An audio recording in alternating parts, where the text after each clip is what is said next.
Imagine holding a piece of history in your hands, a simple slab of clay that feels cool and heavy, etched with symbols you cannot read. Yet this object, seemingly so inert, once held a power more formidable than any army. It carried a message that could unravel the loyalty of a general, bankrupt a wealthy merchant class, or shatter the divine authority of a king. These are the 26 enigmatic tablets, and they are not just relics of a distant past. They are witnesses to moments when information itself became the ultimate weapon, when a few carefully chosen words, inscribed and delivered, were enough to disrupt the very foundations of empires. Across millennia, from the sun-baked plains of Mesopotamia to the misty frontiers of the Roman Empire, these artifacts have guarded their explosive secrets. They are the forgotten keys to understanding how civilizations rise, and more importantly, how they can fall, not from foreign invasion alone, but from the messages that moved within their own walls. Think about the sheer weight of that. A piece of information locked in clay could sit quietly for centuries, waiting for the right moment to have its truth revealed and its disruptive power unleashed once more. This is the captivating mystery we are about to explore together. We are going on a journey to decode these messages and uncover the incredible stories they tell. We will meet the people who wrote them, the ambitious scribes, the desperate princes, the cunning spies, and we will see the empires they sought to control or topple. We will venture into royal courts where a single diplomatic communiqué could mean the difference between peace and total war, and into the crowded streets of ancient cities where a whispered prophecy, once formalized on a tablet, could ignite the flames of rebellion.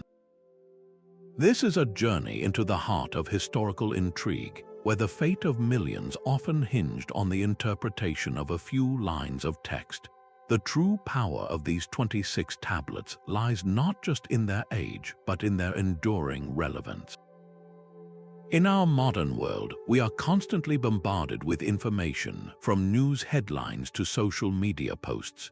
We understand, perhaps better than any generation before us, how a single message can go viral and change public perception overnight, topple a corporate giant, or alter the course of a political campaign. The ancient world was no different. The medium was clay and papyrus instead of fiber optics and screens, but the fundamental game was the same: control the narrative and you control the world. These tablets are the original disruptive technologies, and by studying them, we gain a profound insight into the timeless dynamics of power, trust, and deception. So prepare to step into a world where a secret defection order could collapse a frontier, where a forged treaty could lure a kingdom into a fatal trap, and where a king's own deathbed confession could plunge his empire into civil war. We are about to unpack 26 stories of intrigue, betrayal, and revolution, each one anchored to a physical object that carried a message powerful enough to change history. Get ready to see the past in a whole new light, and to discover how the echoes of these ancient disruptions can still be heard today. Long before kings and emperors could send messages across continents with the tap of a screen, the very first revolution in human communication was happening in the dust and heat of ancient Mesopotamia. It began not with grand pronouncements, but with practicality, the need to count. The earliest known tablet that fits our story wasn't found in a royal tomb or a temple, but in the humble, functional ruins of a Sumerian administrative building. Imagine a small, damp clay tablet, still cool from the riverbank, pressed into a palm-sized rectangle. A scribe, using a sharpened reed stylus, carefully impresses a series of wedge-shaped marks into its surface. This is Cuneiform, one of humanity's first writing systems, and the message it carries seems, on its face, incredibly mundane. it details a grain shortage. It records that the harvest was less than expected, that the storehouses were not full. To us, it sounds like a simple ledger entry, a piece of bureaucratic housekeeping. But in the tightly controlled, resource-dependent world of an early Sumerian city-state, this was not just an accounting note. This was a spark, the dissemination of that information, the knowledge that there was not enough food to go around, ignited waves of civil unrest. The populace, facing hunger, turned their frustration toward the ruling class, questioning their divine mandate to rule if they could not even ensure bread. This single administrative document demonstrates a profound shift in human history. For the first time, information could be recorded, preserved, and transmitted independently of human memory. This was the dawn of recorded secrets, and with it came a new kind of power. As the expert doctor, Elena Vance so aptly puts it, the tablet was not just a record, it was a tool of statecraft, and its misuse could lead to instability.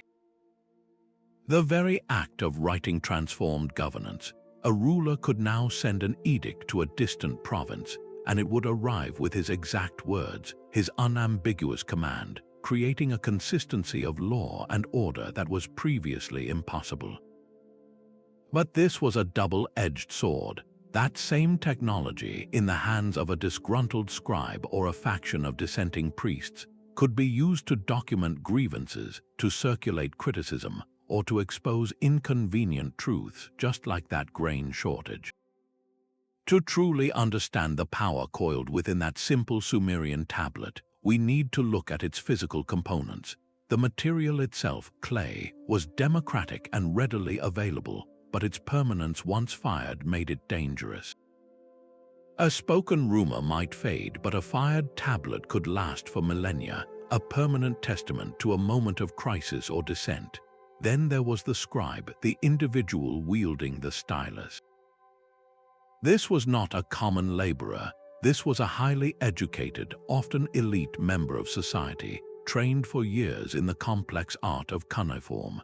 He was the original information gatekeeper. He decided how a message was phrased, which words were emphasized, and he possessed the ultimate power, the power to read. In a largely illiterate society, the scribe held the keys to knowledge, and with that came immense influence.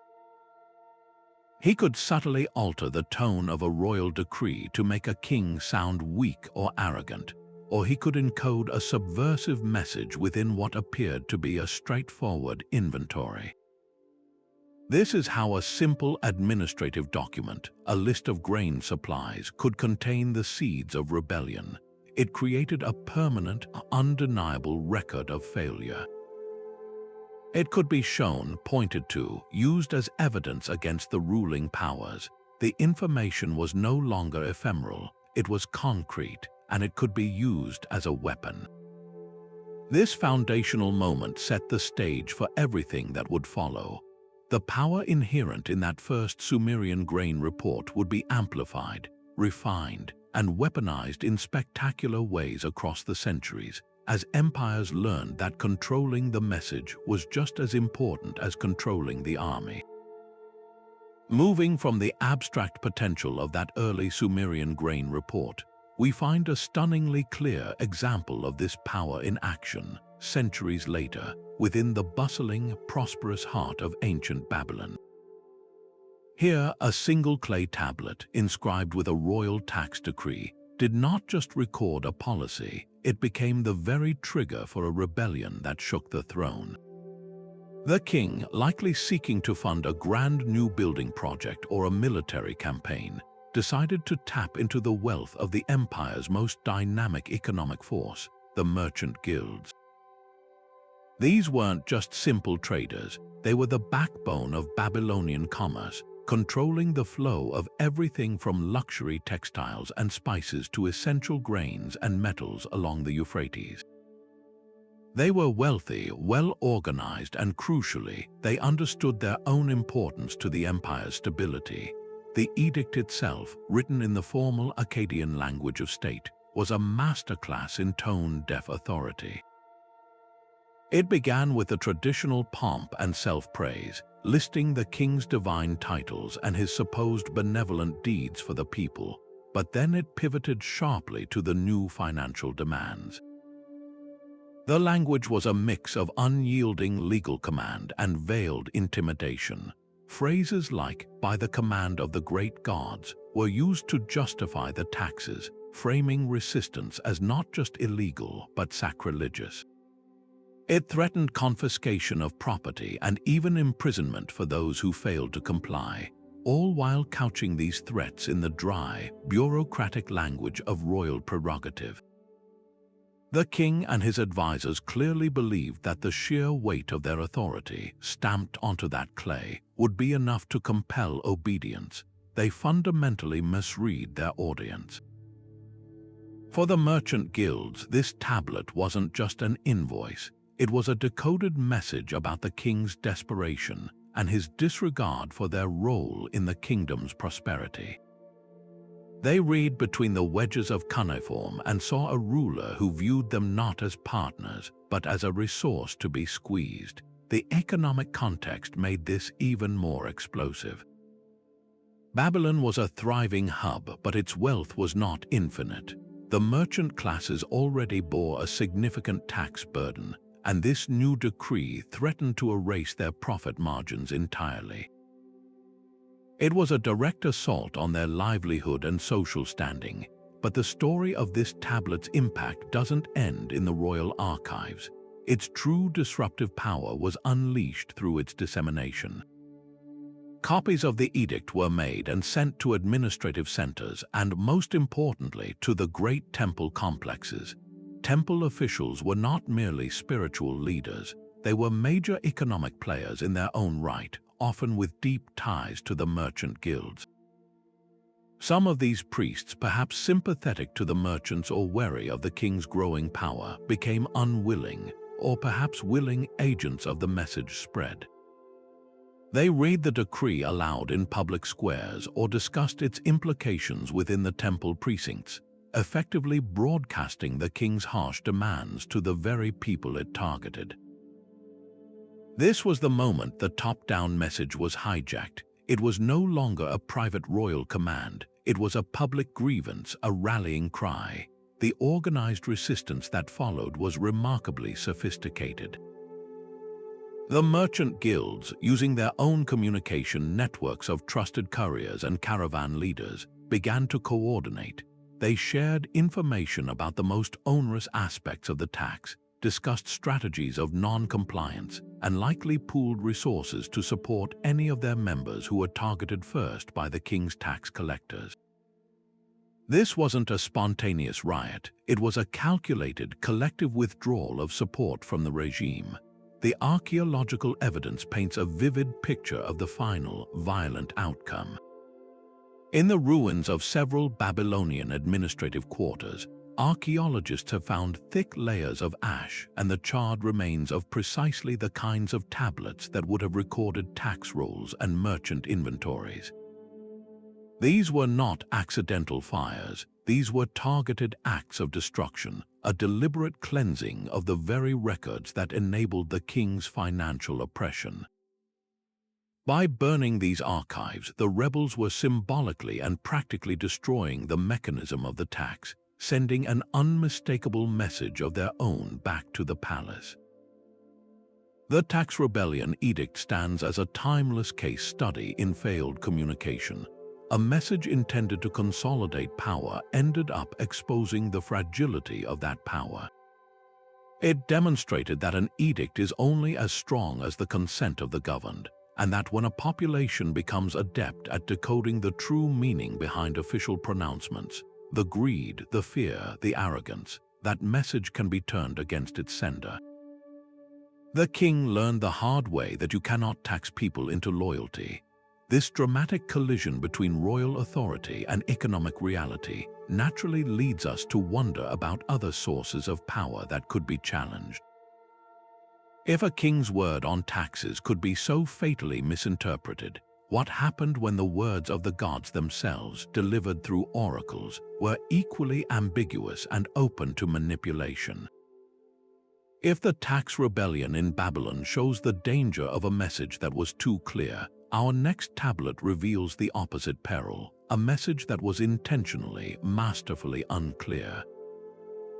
We travel now from the sun-scorched plains of Mesopotamia to the misty slopes of Mount Parnassus in Greece, to the very navel of the ancient world, the oracle at Delphi. Here, a Spartan king, desperate for divine guidance before a crucial military expedition, received a prophecy inscribed on a thin sheet of lead. The message was direct from the god Apollo, channeled through his priestess, the Pythia. It should have been the ultimate strategic advantage, a cheat sheet from the heavens. Instead, it became a blueprint for catastrophe. The prophecy was a masterpiece of ambiguity. The most famous accounts preserved by the historian Herodotus tell us it often came in the form of a riddle. A king might ask, "Shall I go to war?" And the oracle might reply with something like, "You will go, you will return, never in war will you perish." This sounds wonderfully reassuring, but the ancient Greek language and the Delphic priests who crafted these responses were experts in syntactic traps. That sentence could just as easily be punctuated to deliver a horrifyingly different meaning. You will go, you will return never. In war, you will perish. The choice of which meaning to believe was left entirely to the recipient, and that was the entire point.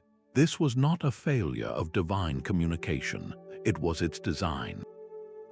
The priests of Delphi were not merely passive conduits for a god's will. They were sophisticated political operators, deeply enmeshed in the shifting alliances and rivalries of the Greek city-states. A favorable prophecy could bolster a friendly regime. A discouraging one could deter a potential threat. The lead tablet given to the Spartan king was a tool of realpolitik, dressed in divine vestments. The techniques they used were linguistic judo. They relied heavily on double meanings, using words with two or more common definitions. A prophecy might speak of a wall, which could mean the literal fortifications of a city or the metaphorical wall of a fleet of ships. It might declare that a lion would be defeated, leaving the recipient to wonder if it meant a specific warrior known by that nickname, the king of a city that used a lion as its symbol or a literal animal. Conditional clauses were another favorite weapon. A response might be predicated on an "if that was nearly impossible to fulfill, you will be victorious if the river runs backward," creating a built-in excuse for failure that protected the oracle's infallibility. The Spartan king in our story fell prey to the most dangerous force in any decision-making process, confirmation bias. He went to Delphi not for an objective truth, but for a divine endorsement of a course of action he had already, in his heart, decided to take. He was primed for good news. When he heard the ambiguous prophecy, his mind, craving validation, latched onto the most positive possible interpretation. He filtered out the ominous alternative readings, dismissing them as implausible or ignoring them altogether.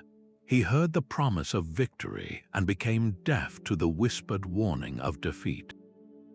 The historian Herodotus, our main source for so many of these oracular tales, often highlights this very human tendency. He shows us leaders who shop for prophecies, consulting multiple oracles until they hear what they want to hear, or who, upon receiving a confusing response, send envoys back to Delphi to ask for clarification only to receive another, equally puzzling riddle. The priests understood this psychology perfectly. They knew that a hopeful king would hear hope and a fearful one would hear fear. The disastrous military campaign that followed was a direct result of this fatal misreading. The Spartan army, confident in its divine backing, marched into a situation for which it was tactically unprepared. They perhaps took greater risks believing themselves protected, or misjudged their enemy's strength, convinced that the gods were on their side. When the battle turned against them, the crushing blow was not just physical but psychological. The very foundation of their confidence, the word of Apollo himself, had seemingly crumbled. In the aftermath, the blame, of course, did not fall on the oracle. The priesthood's reputation remained intact, their wisdom unquestioned.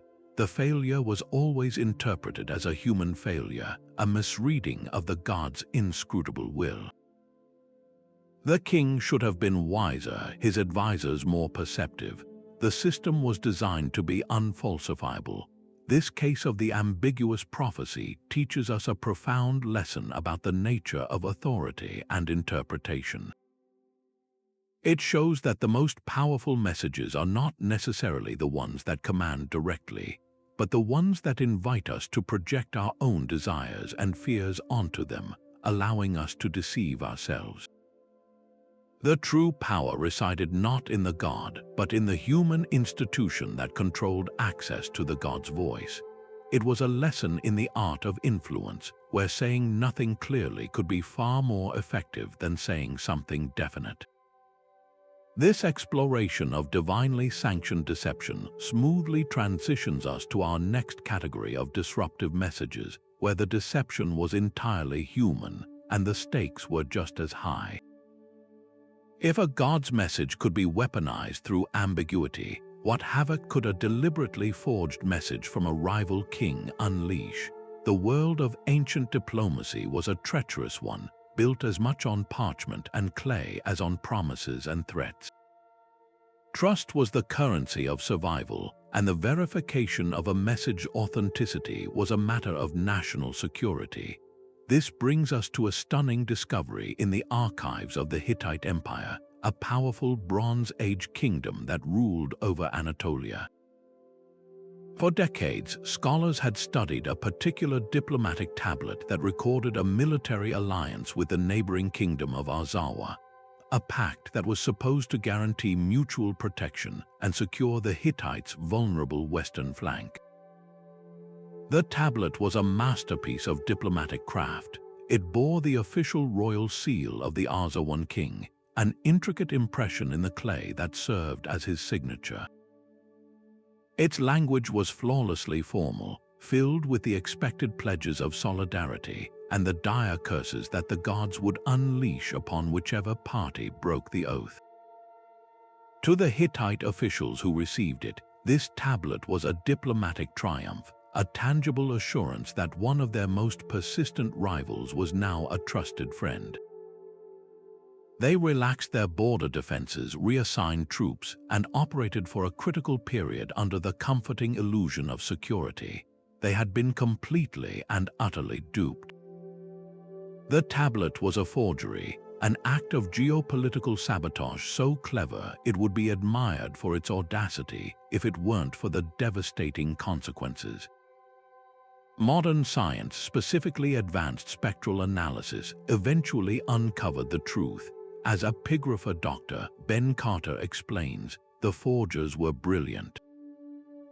They replicated the formal language and even the seal with remarkable skill, but they couldn't perfectly replicate the clay itself, the very earth from which the message was formed.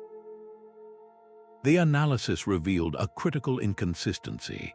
The clay composition of the forged tablet did not match the known clay sources from the Arzawan capital. Instead, its mineral signature pointed to a region controlled by a different, rival power altogether, likely the Assyrians or the Kaskans, both of whom would have benefited immensely from seeing the Hittites and Arzawa remain at odds. This was the first major crack in the tablet's credibility. The forensic investigation then delved deeper into the art of the forger's craft. Thermoluminescence dating, a technique that measures the last time a piece of clay was fired, can sometimes reveal anomalies. While the main body of the tablet might have been genuinely old, a clever forger could have added a fake seal impression later, or even created a new tablet from old, recycled clay. Furthermore, experts in comparative linguistics performed a meticulous letter-by-letter analysis of the cuneiform script. Script styles evolve over time, much like handwriting or typefaces do today. A trained eye can detect subtle anachronisms, a particular wedge shape or a word usage that was common in one decade but had fallen out of fashion by another. In this forged treaty, there were tiny, almost imperceptible deviations from the official Arzawan scribble tradition, little linguistic fingerprints that didn't belong. The cumulative evidence was overwhelming. The treaty was a weapon designed not to kill soldiers on the battlefield, but to lull a powerful empire into a fatal complacency. The geopolitical consequences were severe. With their western border supposedly secure, the Hittite High Command likely felt confident enough to focus their military attentions elsewhere, perhaps on the restive northern frontiers or on campaigns in Syria. This left a crucial part of their empire exposed. When the truth eventually emerged, or when the rival power that orchestrated the forgery decided to strike, the Hittites were caught off guard. The betrayal shattered the delicate web of trust that held their alliance system together, making other, genuine partners wary and hesitant. The resources needed to suddenly reinforce the Western Front and to manage the diplomatic fallout would have stretched the empire's capabilities, draining its treasury and military strength at a time when it could least afford it. This single act of deception did not single-handedly destroy the Hittite Empire, but it was a powerful contributing factor in its long, slow decline. It exposed a critical vulnerability in their intelligence apparatus and demonstrated that in the high-stakes game of empire, a lie written in clay could be as destructive as an army massing at the gates. The Hittites learned the hard way that in diplomacy, what you don't know can indeed hurt you, and that sometimes the most dangerous enemy is not the one who declares war openly, but the one who sends a gift of false friendship. This profound breach of trust between empires, so devastating in its scope, makes the next logical step in our story all the more compelling. If a foreign power could infiltrate and destabilize an empire with a forged message, what kind of damage could be done from within by someone who had already sworn an oath of loyalty? The line between external deception and internal betrayal is often vanishingly thin. The story of the Hittite forgery shows how a lie from a foreign rival could cripple an empire, but sometimes the most dangerous threats don't come from outside the walls. They come from the very people sworn to defend them. This brings us to a chilling discovery along the misty Rhine River, the northern frontier of the Roman Empire. Here, archaeologists unearthed a small, unassuming bronze tablet, its surface coated in the green patina of centuries. At first glance, it seemed like just another piece of military correspondence, perhaps a supply list or a routine order. But upon closer inspection, the text made no sense. The Latin letters were jumbled, forming words that didn't exist. This was no administrative record. It was a secret message, an encrypted set of orders intended for one man alone, a legionary commander stationed at a key fort. The message, once painstakingly deciphered, revealed a stunning act of betrayal. It was an offer extended by a powerful Germanic chieftain from across the river, promising the Roman commander vast tracts of fertile land and a fortune in gold in exchange for his defection and the strategic secrets of his fortress. The commander, it seems, accepted the deal. His subsequent sudden disappearance, along with a handful of his most trusted centurions, was the event that finally triggered the decoding of the tablet and exposed a rupture in the Roman frontier from within. To understand how a respected Roman officer could make such a choice, we need to step into the complex and often cutthroat world of Roman military politics. The Roman army was the most powerful military machine the ancient world had ever seen, but its very structure created fertile ground for ambition and disloyalty. especially on distant frontiers far from the watching eyes of the Senate and the Emperor. A posting to the Rhine or the Danube was often seen as a career dead end, a cold, damp, and dangerous assignment far from the political intrigue and luxurious comforts of Rome. For an ambitious commander, this isolation could breed resentment. He might feel that his talents were being wasted, that his sacrifices were going unnoticed and unrewarded by a distant, ungrateful emperor. The historian Tacitus, our most vivid source for this era, was acutely aware of this peril. He wrote scathingly about the perfidy of frontier commanders, men whose loyalty was as malleable as the gold they were offered. He observed that on the edges of the empire, where Roman law faded into tribal territory, the lines between ally and enemy, duty and opportunity, could become dangerously blurred. A commander like the one on the Rhine was not just a soldier, he was a political actor. He controlled thousands of men, managed a local economy, and negotiated directly with tribal leaders. This immense, localized power could easily go to his head, convincing him that his future might be brighter as a wealthy kingmaker among the barbarians than as a forgotten general in the vast Roman bureaucracy. The encryption method used in the bronze tablet reflects this world of shadowy deals. It wasn't a highly complex cipher that would require a team of scholars to break. It was a simple substitution cipher where each letter of the Latin alphabet was consistently replaced by another. For example, every A might become a D, every B an E, and so on.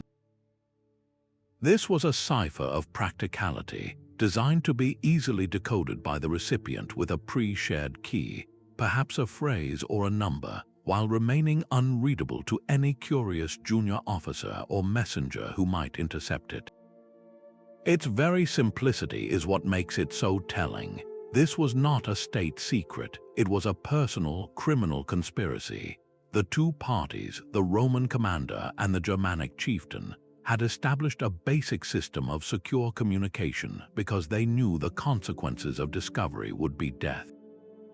The social networks that facilitated this betrayal were just as crucial as the encryption. This was not a solitary decision made in a vacuum. The commander would have needed trusted accomplices. His senior centurions, the backbone of the legion, had to be in on the plot, or at least willing to follow him into the unknown.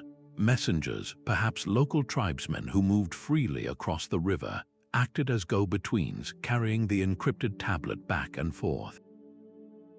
There was likely a network of sympathetic contacts within the frontier zone traders, discharged veterans, even minor local officials, who turned a blind eye to the suspicious comings and goings, either for a share of the promised gold or out of their own disillusionment with Roman rule. This entire clandestine operation highlights a profound vulnerability in the Roman system. Its reliance on the personal integrity of its commanders was its greatest strength, but also its most exploitable weakness. The aftermath of this single defection was strategically catastrophic.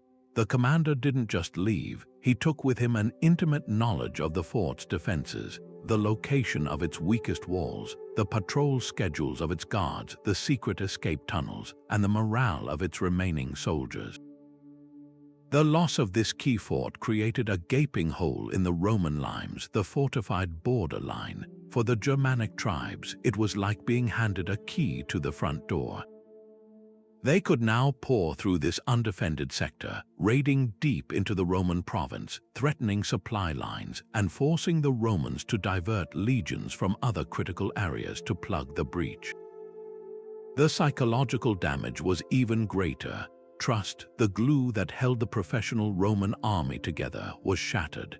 Every commander on the frontier was now viewed with a hint of suspicion.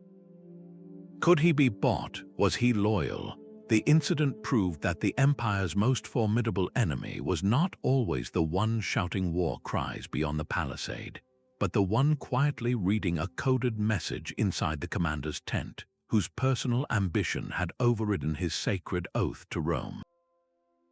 This tale of a soldier trading his loyalty for gold and land provides a perfect and sobering bridge to our next category of disruptive messages. If a military commander could be subverted, then surely the wealthy merchant class, the economic lifeblood of the empire, could also be manipulated. The next tablet reveals a conspiracy not of swords and shields, but of ledgers and prices, showing how economic sabotage could destabilize an empire just as effectively as a traitorous general. The world of ancient commerce was not so different from our own, a sprawling, interconnected web of supply and demand where fortunes could be made or lost on the shifting winds of the market. But when a group of powerful players decided to rig the game entirely, the consequences could ripple outward, shaking empires. This is precisely what happened in the case of our fifth tablet, a story that moves us from the misty Rhine frontier to the sun-drenched shores of the Mediterranean, where a conspiracy was hatched not in a military tent, but in a merchant's counting house, targeting one of the ancient world's most coveted status symbols, Tyrian purple dye. This wasn't just any color, extracted from the glands of a specific sea snail found near the Phoenician city of Tyre. The process was notoriously difficult and foul-smelling, requiring thousands of mollusks to produce a single gram of dye. The result, however, was a vibrant, color-fast hue that ranged from a deep crimson to a rich, dark violet, a shade that did not fade in sunlight but grew brighter and more beautiful with age. In the Roman world, this purple became synonymous with ultimate power and prestige. It was the color of the broad stripe on a senator's toga, the shade that adorned the robes of triumphant generals, and eventually the exclusive right of the emperor himself. To wear Tyrian purple was to broadcast your place at the very apex of society. It was, in essence, a wearable form of currency and influence. The papyrus fragments that exposed the conspiracy, miraculously preserved for millennia as faint impressions pressed into the clay of accounting tablets, reveal a breathtakingly modern scheme. A cartel of the most influential Phoenician dye merchants, likely based in Tyre, Sidon, and Carthage, had grown tired of competing with one another and watching their profit margins fluctuate with the unpredictable harvest of sea snails. They decided to take control, using a shorthand version of the Phoenician script, a kind of commercial code that would have been indecipherable to outsiders. They began exchanging messages that coordinated a deliberate, multi-pronged attack on the market. These were not vague suggestions, they were precise, actionable commands. One message might instruct a partner in a distant port to hold back a certain percentage of his purple cloth from the market for the next season. Another would set a mandatory minimum price for all future sales, an agreement to undercut any merchant who tried to sell for less. They discussed creating artificial shortages by secretly warehousing vast quantities of the dyed wool, making the remaining supply seem even more precious and driving the price to stratospheric levels. As economist Dr. Liam Frost explains, this is a classic case of an oligopoly behaving like a monopoly. By agreeing not to compete on price and to manipulate supply, these merchants effectively created a single, unified force in the marketplace. For an economy like Rome's, which had developed an insatiable appetite for luxury goods as markers of social status, this kind of manipulation wasn't just a commercial annoyance, it was a direct threat to economic and social stability. The price of purple was a bellwether for the entire luxury trade, and when it skyrocketed artificially, it caused inflationary pressures that impacted everything from the salaries of the dyers to the political fortunes of the elites who depended on these symbols to maintain their authority. The decoding of these messages was a feat of both linguistic and economic detective work. The shorthand Phoenician script presented the first major hurdle. It omitted vowels and used a series of standardized abbreviations for common commercial terms: Q for quantity, S for season, P for price. Modern scholars, comparing these coded texts with much rarer, fully written out Phoenician commercial documents, slowly began to crack the code. They realized that the seemingly innocuous lists of numbers and letters were, in fact, a detailed playbook for market manipulation. A line reading S3 Q50P min 100G might be decoded as, in the third sailing season, hold back 50 pounds of purple, do not sell for less than 100 gold coins per pound. The cumulative picture that emerged was one of a highly organized international conspiracy. The role of maritime trade routes was absolutely critical to both the conspiracy's success and its ultimate destructive impact. The Phoenicians were the masters of the Mediterranean sea lanes, their ships a constant presence from the Levant to the Pillars of Hercules. This network, which usually served as the arteries of prosperity, became the vector for an economic virus. The coordinated price hikes didn't just happen in one city, they hit every major port in the Roman sphere at roughly the same time. A Roman patrician in Capua, a wealthy Greek magistrate in Naples, and a Numidian chieftain looking to buy Roman favor would all go to their local market and find the price of purple cloth had suddenly doubled or tripled, with no obvious reason like a war or a poor harvest to explain it. This synchronicity is what caused the panic. It wasn't a local anomaly, it was a Mediterranean-wide phenomenon that suggested a fundamental breakdown in the natural order of commerce. The social and economic turmoil was immediate and severe. The Roman elite, whose entire political system was built on public displays of wealth and status, found themselves in an impossible position.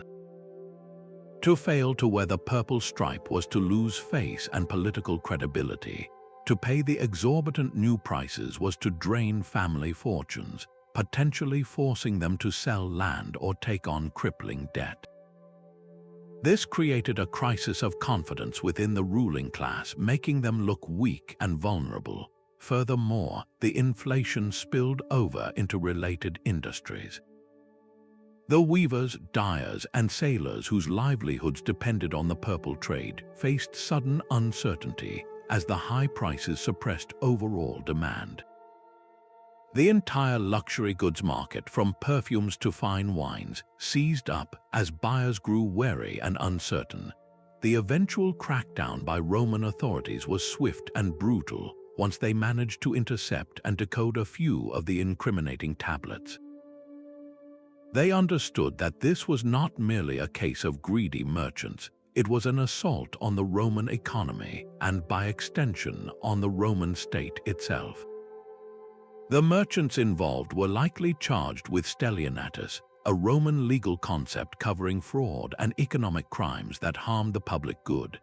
The punishments were severe, ranging from the confiscation of their entire fortunes and their merchant fleets to, in some cases, execution.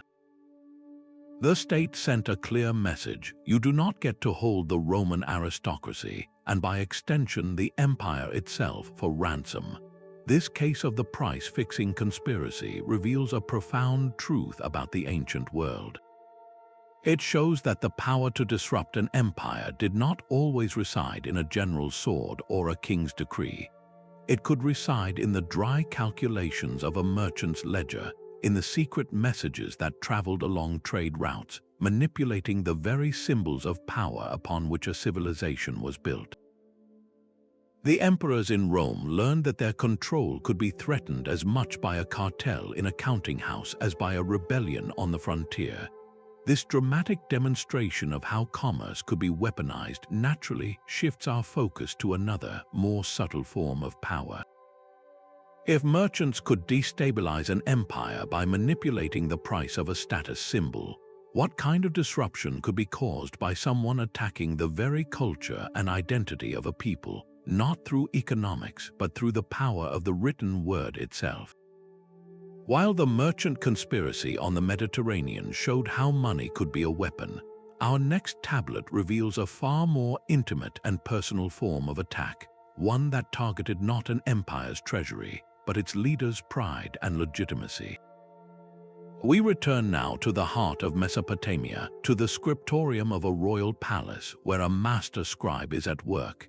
His task is a familiar one, to compose a hymn in praise of the king, a piece of propaganda to be recited in the temple and copied for distribution to other city-states, proclaiming the ruler's wisdom, his strength in battle, and his divine favor. On the surface, the resulting clay tablet is a masterpiece of sycophancy. It extols the king as the mighty bull of heaven, the shepherd who guides his people to green pastures, and the wise judge whose decrees are like the laws of the gods themselves. To any official censor or to the king himself giving it a cursory glance, it was a perfect, flattering tribute. But within this shell of fawning praise, the scribe had hidden a bomb, and its fuse was an acrostic.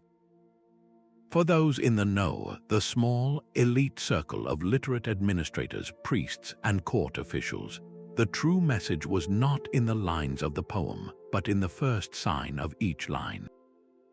Reading those initial cuneiform wedges vertically down the side of the tablet spelled out a very different and dangerously subversive message. Instead of mighty bull, the acrostic might sarcastically declare the king was the goring ox who tramples the grain, transforming the metaphor of strength into one of destructive clumsiness. Instead of wise judge, it might label him the deaf ear that cannot hear the people's pleas. This was a stunningly brave and risky act. The scribe was playing a deadly game, using his most refined literary skills not to glorify power, but to mock it, trusting that his criticism would be invisible to the powerful but crystal clear to his educated peers. The literary techniques involved were sophisticated and deliberate. Metaphor was his primary tool, but he wielded it with irony, taking the standard, expected images of royal praise and subtly inverting them. A king was often compared to the sun, a life-giving force. The scribe's verse might appear to continue this tradition, calling the king the brilliant sun, but the surrounding context would twist the meaning, perhaps adding that this sun scorches the earth and brings drought, a clear critique of his harsh economic policies. He also used hyperbole, pushing the language of flattery to such an absurd extreme that it became its own form of ridicule, describing a king known for his military defeats as he before whom all armies crumble into dust, would have been read by the literate elite as a deeply cynical joke, a shared moment of recognition at the court's hypocrisy. This was dissent that required a key to unlock.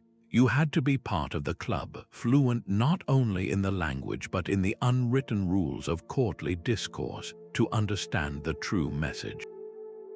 This made it a powerfully bonding act among the educated class, a secret handshake in cuneiform that reinforced their shared frustration and intellectual superiority over the ruler they served. As cultural historians point out, satire of this kind served a vital social function in rigidly hierarchical ancient societies. In a system where open criticism of the king could mean imprisonment, torture, or death, satire provided a pressure valve. It allowed for the expression of grievances and the questioning of authority in a way that was deniable. If the scribe were ever confronted, he could innocently point to the surface text and claim he was being perfectly sincere.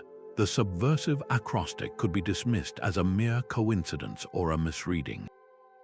This form of resistance was not unique to Mesopotamia.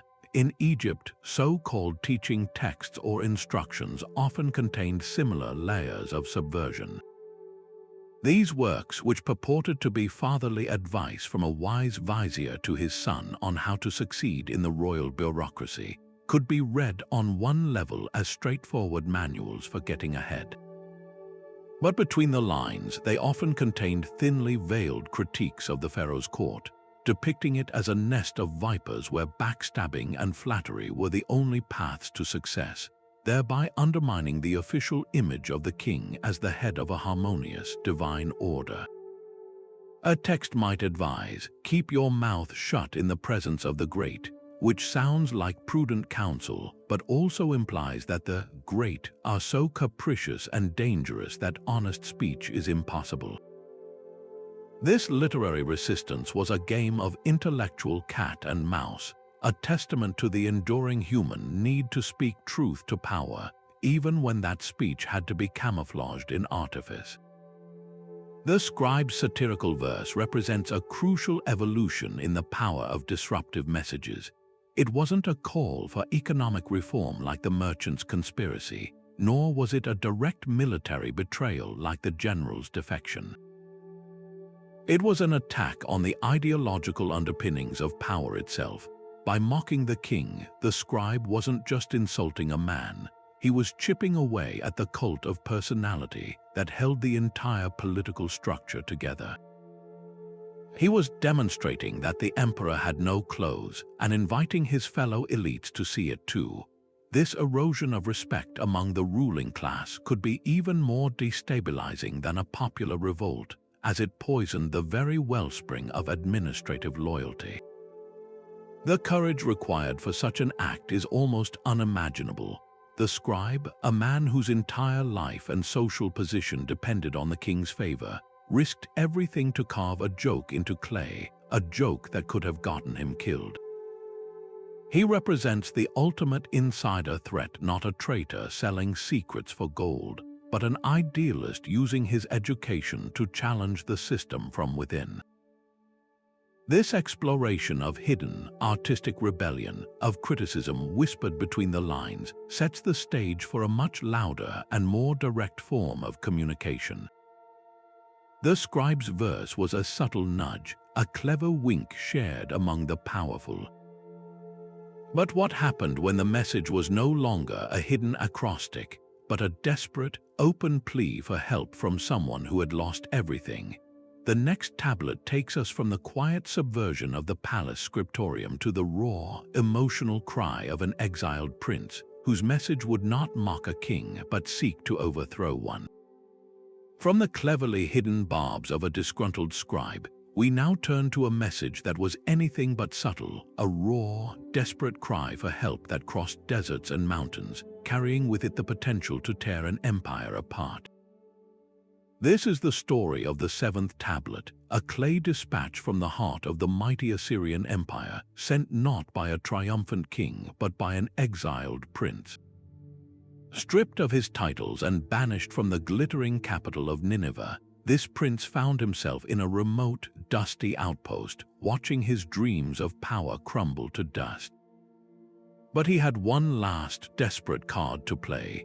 He composed a plea, a message etched into clay and addressed to foreign rulers who were, on paper, allies of his own father, the Assyrian king.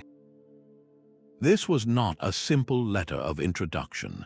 It was a calculated act of diplomatic treason, a direct appeal for military intervention that would ignite a bloody civil war and expose the fragile nature of imperial alliances. The tablet itself is a masterpiece of persuasive, emotional language. The prince begins not with a list of demands, but with a poignant description of his own unjust suffering, painting himself as a victim of court intrigue and a cruel, paranoid father.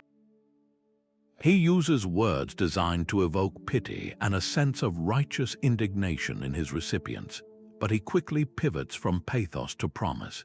He doesn't just ask for help. He outlines a detailed vision of the rewards that await his foreign benefactors.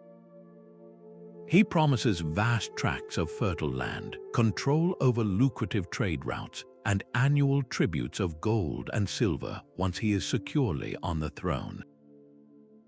Crucially, he also plays on their fears. He warns them that his father's current expansionist policies will soon turn against them, that the Assyrian war machine, once it has consolidated power, will inevitably roll toward their own kingdoms.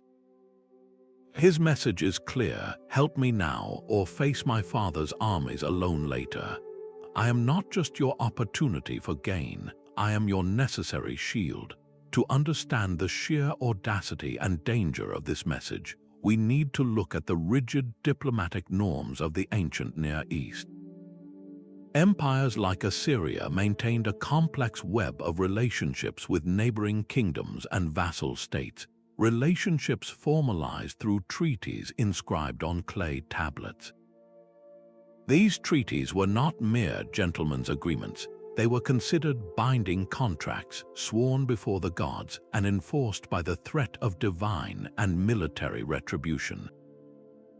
A standard treaty, like those we have from the Assyrian royal archives, would include clauses of mutual military assistance, non-aggression, and the extradition of fugitives. Often, there was a specific article forbidding vassals from harboring or supporting rebellious members of the Assyrian royal family. By sending this plea, the exiled prince was asking these foreign rulers to violate their most sacred oaths.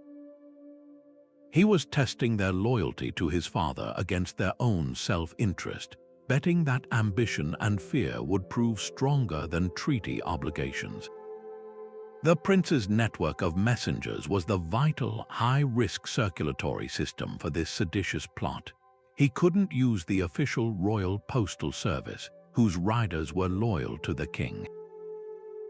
Instead, he had to rely on a shadow network of trusted personal retainers, merchants with no love for the Assyrian crown, and perhaps even double agents within his father's own court.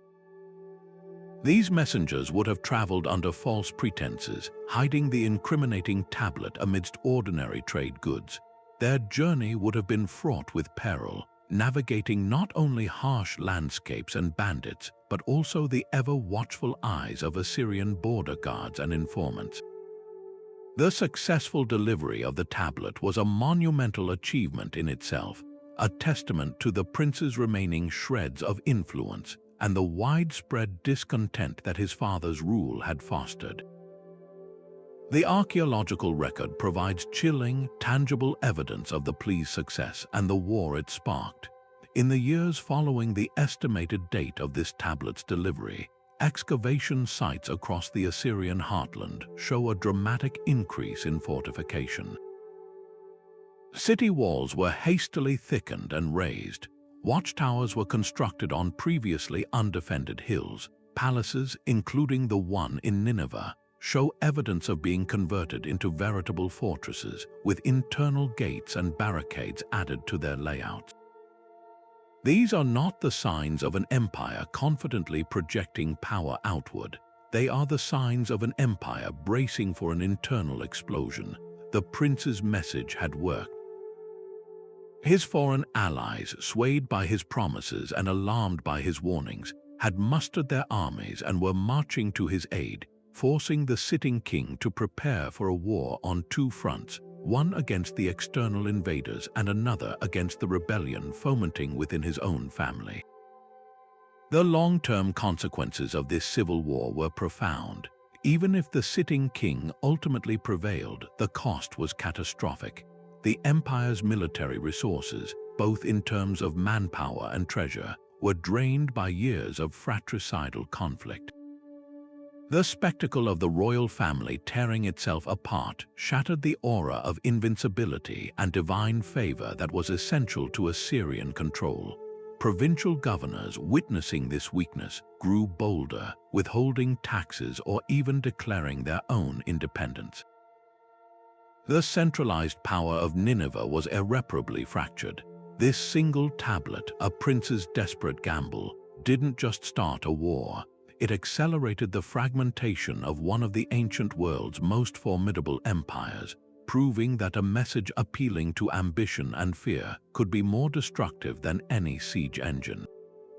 This dramatic tale of a throne contested with the help of outside forces perfectly sets the stage for our next category of disruption.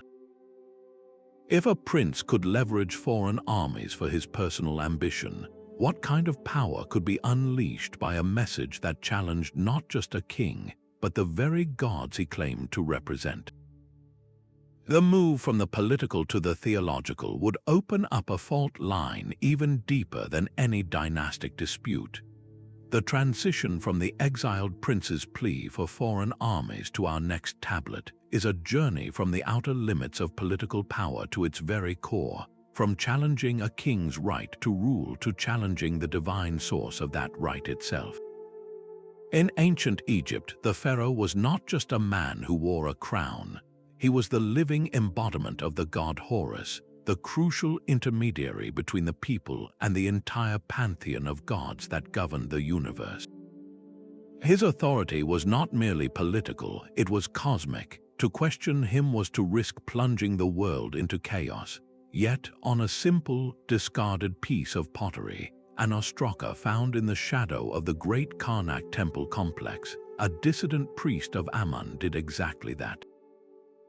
This humble shard, a far cry from the grand stone inscriptions of the pharaohs, contained a theological manifesto so radical it threatened to pull the theological rug out from under 18 centuries of Egyptian tradition. The religious context of Egypt's new kingdom was a complex and powerful machine. At its heart was the god Amun, who had merged with the sun god Ra to become Amun-Ra, the king of the gods. The priesthood of Amun, based in Thebes, was arguably the wealthiest and most powerful institution in the land, rivaling the pharaoh himself in influence. They controlled vast estates, legions of workers, and immense treasuries, all dedicated to the endless cycle of rituals needed to keep Amun-Ra happy, and by extension keep the sun rising, the Nile flooding, and Egypt prosperous. The pharaoh was the linchpin in this system. He was the son of Amun-Ra, and his primary duty was to maintain Mat, the sacred order of truth, justice, and cosmic balance. This entire, intricate structure rested on a foundation of polytheism, a crowded divine court where each deity had a role, and the pharaoh was the chief priest for them all. The message on the ostraka took direct aim at this foundation. As Egyptologist Dr. Sarah Jenkins explains, the priest wasn't just proposing a new god, he was proposing a new reality. By arguing for the exclusive worship of the sun disk, the Aten, as the one true creator god, he was effectively declaring the entire pantheon of Amun, Osiris, Isis, and all the others to be irrelevant at best or fraudulent at worst. This wasn't heresy, it was a theological atom bomb. The manifesto's arguments were as elegant as they were explosive. The priest posited that the Aten, the physical disk of the sun, was not just another deity but the singular, ultimate source of all life, a force of pure creative energy that required no elaborate temples, no statues hidden in dark inner sanctuaries, and no vast, greedy priesthood to interpret its will. The text describes the Aten's rays as literal hands, reaching down to touch and nurture all of creation, offering its light and warmth directly to everyone, from the pharaoh in his palace to the farmer in his field. This was a profoundly democratic and personal concept of divinity, completely bypassing the established religious bureaucracy. The most subversive part of this argument was its direct challenge to the pharaoh's unique divine status. If the Aten's grace was available to all, then the pharaoh was no longer the essential conduit between heaven and earth. He was just another recipient of the sun's favor, his special relationship with the gods suddenly rendered obsolete. The priest was essentially arguing that the entire power structure of Egypt, the pharaoh's divinity, the priesthood's authority, the state's theology, was built on a lie. The fate of this courageous and reckless priest was almost certainly a grim one. While his name is lost to history, the consequences of his act would have been swift and severe. The powerful priesthood of Amun, upon discovering such a document, would have moved quickly to eradicate both the man and his message. He would have been charged with the most serious crime imaginable, blasphemy and treason, two sides of the same coin in a theocracy. The punishment was typically execution, often in a gruesome and public manner designed to serve as a terrifying warning to anyone else who might dare to question the divine order. His name would have been systematically chiseled out of any records, his tomb destroyed, and his memory condemned to oblivion in an attempt to complete the annihilation of his very soul for eternity. The fact that we have the Ostraka at all is a minor miracle, perhaps tossed aside in a rubbish heap or hidden by a sympathetic follower, a silent witness to a voice that the state tried utterly to erase. Yet the most astonishing part of this story is that the priest's radical ideas did not die with him. They found a receptive ear in the most unlikely of places, the royal palace itself. Just a generation or two later, a pharaoh named Amenhotep IV would ascend the throne and, in a shocking series of moves, enact almost the entire program of the heretic priest's manifesto on a national scale. He changed his name to Akhenaten, meaning effective for the Aten, and declared the sun Disk the one and only god of Egypt. He abandoned the traditional capital of Thebes with its powerful Ammon priesthood and built a brand new city, Akhenaten, dedicated solely to the Aten. He shut down the temples of the old gods, seized their vast wealth, and defaced the name of Ammon wherever it was found. Akhenaten's revolution was the priest's manifesto writ large, a top-down imposition of monotheism that violently disrupted the theological and political unity of Egypt. For a brief, tumultuous period, the radical message scrawled on a piece of broken pottery became the official doctrine of the world's most powerful empire. The disruption was immense. The common people were cut adrift from the gods who had guided their daily lives for centuries. The professional priesthoods were thrown out of work. Foreign policy faltered as the traditional gods of diplomacy were abandoned. When Akhenaten died, the old powers struck back with a vengeance. His city was abandoned, his name was cursed, and Egypt desperately tried to return to the old ways, but the empire had been profoundly shaken. The heretic priest's Ostraka demonstrates, perhaps more clearly than any other artifact, that a message attacking the core ideology of a state can be more disruptive than any army. It proves that ideas, once set loose, can find their way from the margins of society to its very center, and that challenging a king's god can be a far more dangerous game than challenging the king himself. This profound manipulation of fundamental belief systems, where a new truth is weaponized against an old one, creates a perfect bridge to our next category of disruptive messages. If a priest could weaponize a new theology, what kind of chaos could be unleashed by someone weaponizing the people's ancient, primal fear of the heavens themselves?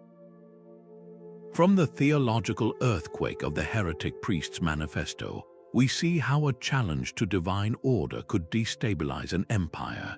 But what if the threat wasn't a new idea about the gods, but a terrifying message purportedly from the gods themselves? This brings us to a different kind of power, wielded not by dissidents but by the most trusted interpreters of the divine will.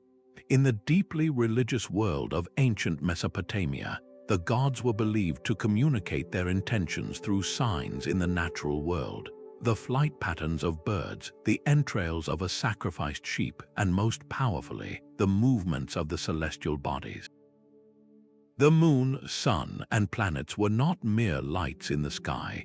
They were divine writing, a celestial script that only a specialized class of priest astronomers could read. Their predictions, recorded on clay tablets known as astronomical diaries, carried the weight of absolute truth, but in the case of our 9th tablet, that truth was a carefully crafted lie. This particular diary entry recorded the prediction of a total solar eclipse, framing it not as a natural phenomenon, but as a specific and dire omen of divine wrath aimed directly at the ruling regime, a manipulated message that would trigger a political crisis and demonstrate that even the heavens could be forged into a weapon. The science behind Babylonian astronomy was, for its time, breathtakingly advanced. For centuries, these priest astronomers had meticulously observed and recorded the cycles of the moon and planets. They had identified the Saros cycle, a period of approximately 18 years after which eclipses repeat, giving them a remarkable, though not infallible, ability to predict when an eclipse might occur.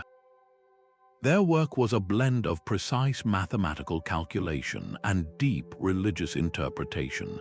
An eclipse, especially a solar eclipse, was never just an eclipse. It was known as a Talu Shah Shamash, the hiding of Shamash, the sun god. In their worldview, this event signaled a direct interruption of divine order, often interpreted as a sign that the gods were angry with the king. The standard interpretation found in Omen collections like the famous Enuma Anu Enlil might read, "If the sun is eclipsed on a certain day, the king will die, there will be famine in the land." The authority of these Omen texts was absolute. As one leading Cuneiform scholar notes, to the Babylonian mind, the Omen did not merely predict the future, it revealed a current state of divine displeasure that required a response. Ignoring an eclipse warning was tantamount to ignoring a direct command from the gods. This gave the priest astronomers an immense and terrifying form of soft power. They held the keys to legitimizing or destabilizing a king's reign with a single clay tablet. The authors of our false omen tablet were masters of this system, and they manipulated it with cold political precision. Their method likely involved a subtle form of date manipulation. They knew an eclipse was probable within a certain window of time. A genuine prediction might state the eclipse was expected around the middle of the month. But this faction, seeking to undermine a regional governor who was a key ally of the king, might deliberately inscribe their tablet to predict the eclipse for the first day of the month, a date considered astronomically inauspicious for the governor's personal patron deity. Alternatively, they could exaggerate the nature of the eclipse itself, predicting a total blackout of the sun when they knew it would only be a partial eclipse, thereby amplifying the perceived severity of the divine message. The language on the tablet would have been chillingly specific, connecting the celestial event directly to the governor's policies, perhaps blaming him for a recent temple theft, a failed irrigation project, or an unpopular tax. The message was designed to be decoded by the court and the public as, "The gods are hiding their face because of the sins of Governor so and so. He has brought this curse upon us all." When the predicted day arrived and the sky indeed began to darken, the social psychology of mass panic took over. Imagine the scene in a bustling Babylonian city. The priest astronomers, the most respected scientists and holy men in the land, had publicly declared that the sun would disappear as a sign of divine anger. As the moon began to pass before the sun, their prophecy was visibly, undeniably coming true. This wasn't a rumor, it was happening in the sky above everyone's head. The fear would have been primal and instantaneous. The common people, whose entire worldview was built upon the premise that the king and his governors were the gods' representatives on earth, would have been thrown into a state of existential terror. If the gods were this angry, the very fabric of the world, the harvests, the rivers flow, their families' safety was at risk. This fear needed a target, a scapegoat to appease the heavens. The Omen tablet had conveniently provided one, the governor. The public's frustration over any existing hardships, high prices, conscription, a poor harvest now found a focused and righteous outlet. The crowd's mentality would have shifted from fear to fury, demanding a sacrifice to restore cosmic balance. The political faction that had orchestrated the fraud was ready to channel this popular outrage. They would have had their agents in the crowds and within the palace, loudly arguing that the only way to avert a full-blown catastrophe was to immediately remove the source of the divine displeasure. The sitting king, himself fearful of the omen's implications for his own rule, would have been under immense pressure to act swiftly and decisively to save his kingdom and his throne. In this atmosphere of superstitious dread, the governor was deposed, stripped of his position, and likely exiled or executed, a political problem neatly solved by a manufactured act of God. The eventual exposure of the fraud, however, reveals another fascinating layer of this story. These priest astronomers were not just holy men, they were scientists, and their credibility depended on the long-term accuracy of their records.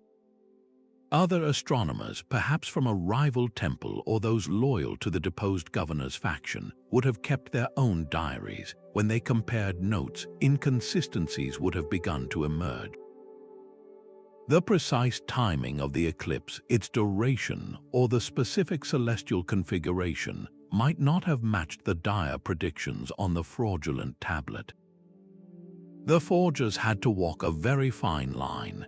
Their prediction needed to be close enough to reality to be believed when the event occurred, but the interpretation so severe that it triggered the desired political outcome. In the aftermath, as the panic subsided and cooler heads prevailed, a forensic analysis of the astronomical records could have revealed the manipulation. The faction that benefited from the governor's removal would, of course, deny any wrongdoing, claiming their reading of the Omen was simply the most pious and cautious interpretation. But the whispers would have started, the doubt would have been sown. The exposure of such a fraud, even if it never became public knowledge, would have created a crisis of confidence within the highest levels of the priestly and scientific community. It demonstrated that their sacred science, the very interface between humanity and the gods, was not immune to the corrupting influence of politics. The weapon they wielded was double-edged. While it could topple a governor, its misuse could also undermine the authority of the entire priestly class if their predictions were ever seen as politically motivated rather than divinely inspired. This case of the false omen stands as a timeless lesson in the weaponization of authoritative information. It shows that when a message is wrapped in the cloak of irrefutable science or divine authority, it can short-circuit critical thought and mobilize populations with terrifying speed. The priest astronomers of Babylon understood that controlling the narrative about the heavens was a potent form of controlling the earth, a lesson that resonates profoundly in our own era of information overload and contested truths. This sophisticated manipulation of public fear through a manufactured celestial crisis sets a stark stage for the next evolution of disruptive messages. If a false prediction from the sky could be used to remove a single powerful man, what kind of power resided in a message that promised not punishment but liberation to the masses who had nothing left to lose? The story of the false omen showed how the powerful could manipulate fear from the top down, but our next tablet reveals a power that flowed in the opposite direction, a current of hope and defiance that surged up from the very bottom of society. We travel now from the ziggurats of Babylon to the sun-scorched, fertile plains of Roman Sicily in the 2nd century before the Common Era. Here, the economic engine of the Republic was not powered by machines, but by human muscle on an almost unimaginable scale. Vast agricultural estates, known as latifundia, stretched for miles, producing the grain and olive oil that fed the insatiable appetites of Rome and its legions. The labor force for these massive operations was composed of enslaved people, hundreds of thousands of them, captured from across the Mediterranean, from Thrace, Gaul, and especially from the Hellenistic East. Their conditions were not merely difficult, they were designed to be dehumanizing and fatal. They worked in chain gangs, often shackled together, driven by the whips of overseers. They were housed in crude, overcrowded barracks at night and fed just enough to keep them working through the brutal heat of the day. They were branded, bought, and sold as mere pieces of equipment. As the historian Dr. Marco Bell explains, the Roman system of plantation slavery in Sicily was deliberately brutal. a calculated form of terror meant to crush the human spirit and prevent any thought of organized resistance. It was an economic model built on the premise that these workers were disposable, to be worked to death and simply replaced by the next shipment from the slave markets. Yet within this system of absolute control, a remarkable and sophisticated network of communication somehow flourished. The enslaved populations, though drawn from diverse regions and speaking different native tongues, developed their own underground society. They found ways to talk in the fields, using the noise of labor to mask their conversations. They passed information during the brief, dark hours in the barracks, or while being moved in coffles from one estate to another. Trust was the most precious commodity, built slowly and at great risk. They shared news of distant homes, of treatment on different estates, and most importantly, they shared a deep, simmering resentment. This network became the nervous system for a rebellion, and it needed a brain, a central message to coordinate its movements. That message arrived on a small, unassuming clay tablet, one that looked, to any suspicious overseer, like a simple inventory list or a farmer's note.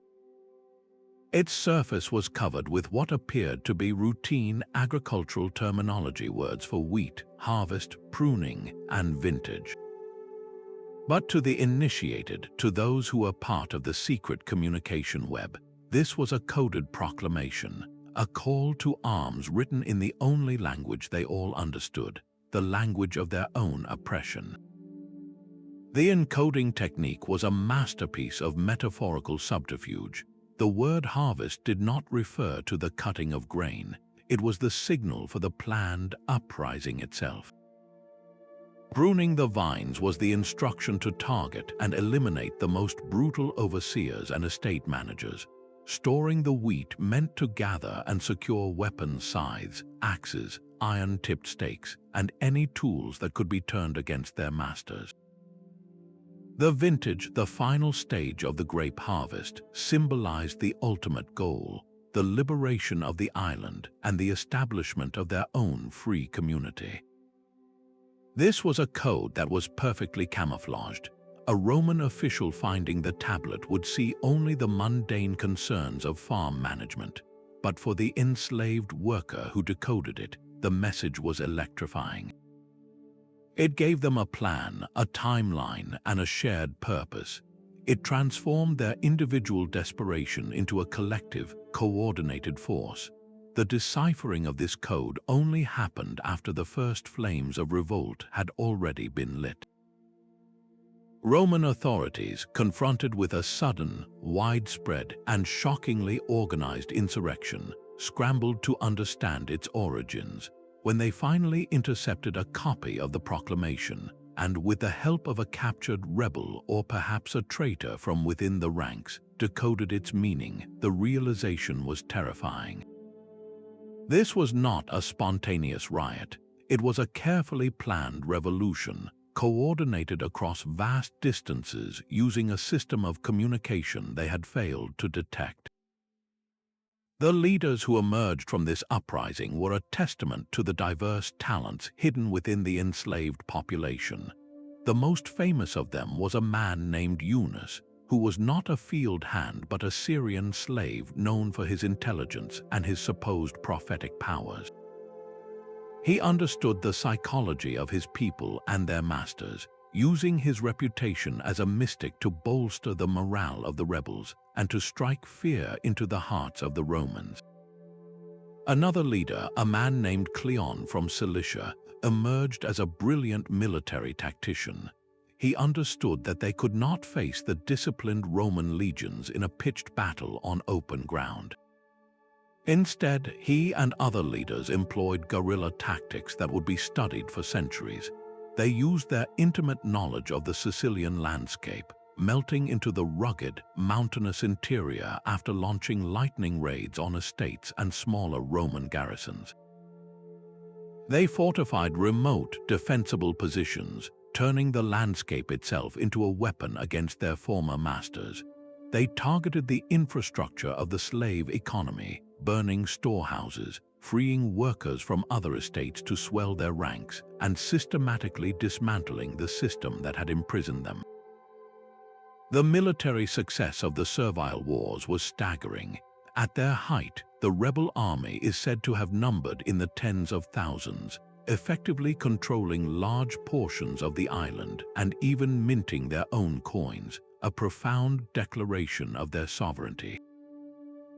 For years, they humiliated Roman army after Roman army sent to crush them, proving that the supposedly invincible legions were vulnerable to a determined, strategically savvy insurgency born from within their own economic system. The strain on Rome's resources was immense. The rebellion threatened one of the Republic's primary breadbaskets, causing grain shortages and economic panic in the city itself. The cost of funding multiple military campaigns drained the state treasury, and the psychological impact was even deeper. The revolt exposed a fundamental fragility in the Roman way of life. It proved that the immense wealth and power of the Republic rested on the backs of a population that was capable of organized, intelligent, and devastating resistance. The story of the 10th tablet is more than a tale of a slave revolt. It is a testament to the indomitable human need for freedom and the incredible ingenuity that arises in the face of oppression. It shows that even the most marginalized and controlled groups can develop their own secret languages, their own networks of trust, and their own methods of turning the tools of their oppression into weapons of liberation. This coded proclamation from the fields of Sicily stands as one of history's most powerful examples of a message from below successfully disrupting the world of those above. A stark reminder that no empire is so secure that it cannot be challenged by the very people it depends on for its survival. The vast, sprawling empire of the Han Dynasty in China projected an image of serene and unshakable order, a civilization of philosophers, bureaucrats, and walled cities that saw itself as the center of the civilized world. But on its northern frontiers, beyond the last fortified gate of the Great Wall, lay a constant, looming threat that no amount of philosophy could simply wish away: the nomadic confederation of the Khung-Nu. From this world of horse-bound warriors and wind-swept steppes came a message so stark and threatening that it forced the most powerful state on earth to bend its knee, not on the battlefield but at the negotiating table. This was the 11th tablet, a diplomatic communique from a Khung-Nu chieftain to the Han court, an ultimatum carved into wood or bamboo that carried the weight of tens of thousands of mounted archers. Its language was brutally simple, a far cry from the flowery, indirect prose of Chinese court documents. It did not request, it demanded. It presented the Han Emperor with a binary choice: send vast quantities of tribute silks, grains, wine, and most importantly, a princess of the imperial bloodline for the chieftain to marry, or face a full-scale invasion that would burn the frontier settlements and plunge the empire into a costly, endless war. This was not an idle threat. The Khung-Nu military machine was the antithesis of the Han army, where the Chinese relied on massed infantry and complex supply trains. The Khung-Nu were a fluid cavalry force that could appear without warning, unleash a storm of arrows, and vanish back into the grasslands before a major Han force could even be mobilized. Their entire society was organized for war, and their chieftain's ultimatum was a direct expression of this power, a reminder that for all its cultural sophistication, the Han Empire lived in the shadow of the steppe. The Han response to this relentless external pressure gave birth to one of the most fascinating and fraught diplomatic strategies in history, known as the Hekan policy, or the Peace and Kinship Alliance. As recorded in the great Chinese annals like the records of the Grand Historian by Sima Qian, this policy was essentially a form of institutionalized appeasement. In exchange for a temporary respite from raids, the Han court agreed to send an imperial princess to marry the Khung-New chieftain, along with colossal annual shipments of luxury goods. On the surface, this was framed as a marriage alliance, a joining of two great families, but everyone involved knew the truth. It was tribute, plain and simple. The princess was a political hostage, a human guarantee of the Han's good behavior. The silks and grains were a protection payment, a way to buy peace along a border that was simply too long and porous to defend permanently through military means alone. The psychological impact on the Han court was profound. For a civilization that viewed the Khung-New as uncultured barbarians, this policy was a bitter pill to swallow. Confucian scholars debated it fiercely, many arguing that it was a humiliating violation of the natural order, where the civilized son of heaven was forced to kowtow to a nomadic chieftain. Yet, for pragmatic emperors, the math was clear. The cost of the Heccan tribute, while enormous, was still far less than the financial and human cost of maintaining a massive, permanent army on the frontier and fighting a war that could never truly be won, only managed. The delivery of the chieftain's ultimatum itself was a piece of diplomatic theater that highlighted the vast cultural gulf between the two powers. The material culture of the steppe messengers was a world away from the Han court's refined aesthetic. The message likely arrived not on fine paper, but on a strip of wood or a piece of leather, carried by a Khung-New envoy who was himself a symbol of their way of life. He would have arrived on a hardy steppe pony, dressed in furs and felt, his demeanor confident and unyielding. He was a living embodiment of the mobile, martial culture that gave the Khung-New their power. In the hushed, ritualized atmosphere of the Han throne room, surrounded by ministers in flowing silks, the envoy's directness and the blunt threats of the tablet would have been deeply shocking. This was not how diplomacy was supposed to be conducted in the Middle Kingdom. The Chinese ideal was to achieve outcomes through indirect influence and cultural attraction, what they called soft power. The Khung-New Ultimatum was the opposite, a raw demonstration of hard power, a reminder that their influence ended where the Khung-New lances began. The envoy's very presence and the tablet he carried forced the Han court to confront a reality they often preferred to ignore, that their celestial empire was not alone in the world and was in fact vulnerable to a very terrestrial form of coercion. The economic impact of this appeasement policy was staggering and created a complex, dependent relationship. The annual tribute shipments were not minor gifts. They were a significant drain on the Han treasury and state-run workshops. Thousands of bolts of silk, immense stores of milled grain, golden ornaments, and jars of rice wine were loaded onto caravans and sent northward. Ironically, this very tribute became a key commodity in the Khung-New's own political economy. The chieftain would redistribute these luxury goods to his subordinate leaders, using Han wealth to buy their loyalty and solidify his own power base. The silks, in particular, became a status symbol among the Khung-New elite. In a cruel twist, the Han Empire was effectively funding the very political structure that was threatening it. This created a vicious cycle. The more tribute the Han sent, the more the Khung-New Confederation came to rely on it and expect it, making the demand for even greater tribute in subsequent years almost inevitable. A new chieftain coming to power would often test the Han with an even more aggressive ultimatum, knowing that the court in Chang'an had a proven history of paying for peace. The system exposed a fundamental vulnerability in the sedentary empire's structure. Its vast, centralized wealth made it a target, and its preference for stability over conflict made it susceptible to extortion. The messages carried back and forth across the frontier, from ultimatum to acquiescence, were not just diplomatic notes.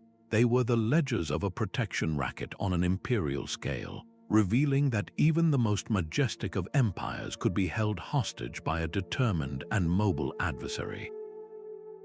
This relentless external pressure, constantly draining the empire's resources and challenging its sense of superiority, inevitably turned attention inward, forcing the court to scrutinize its own administration.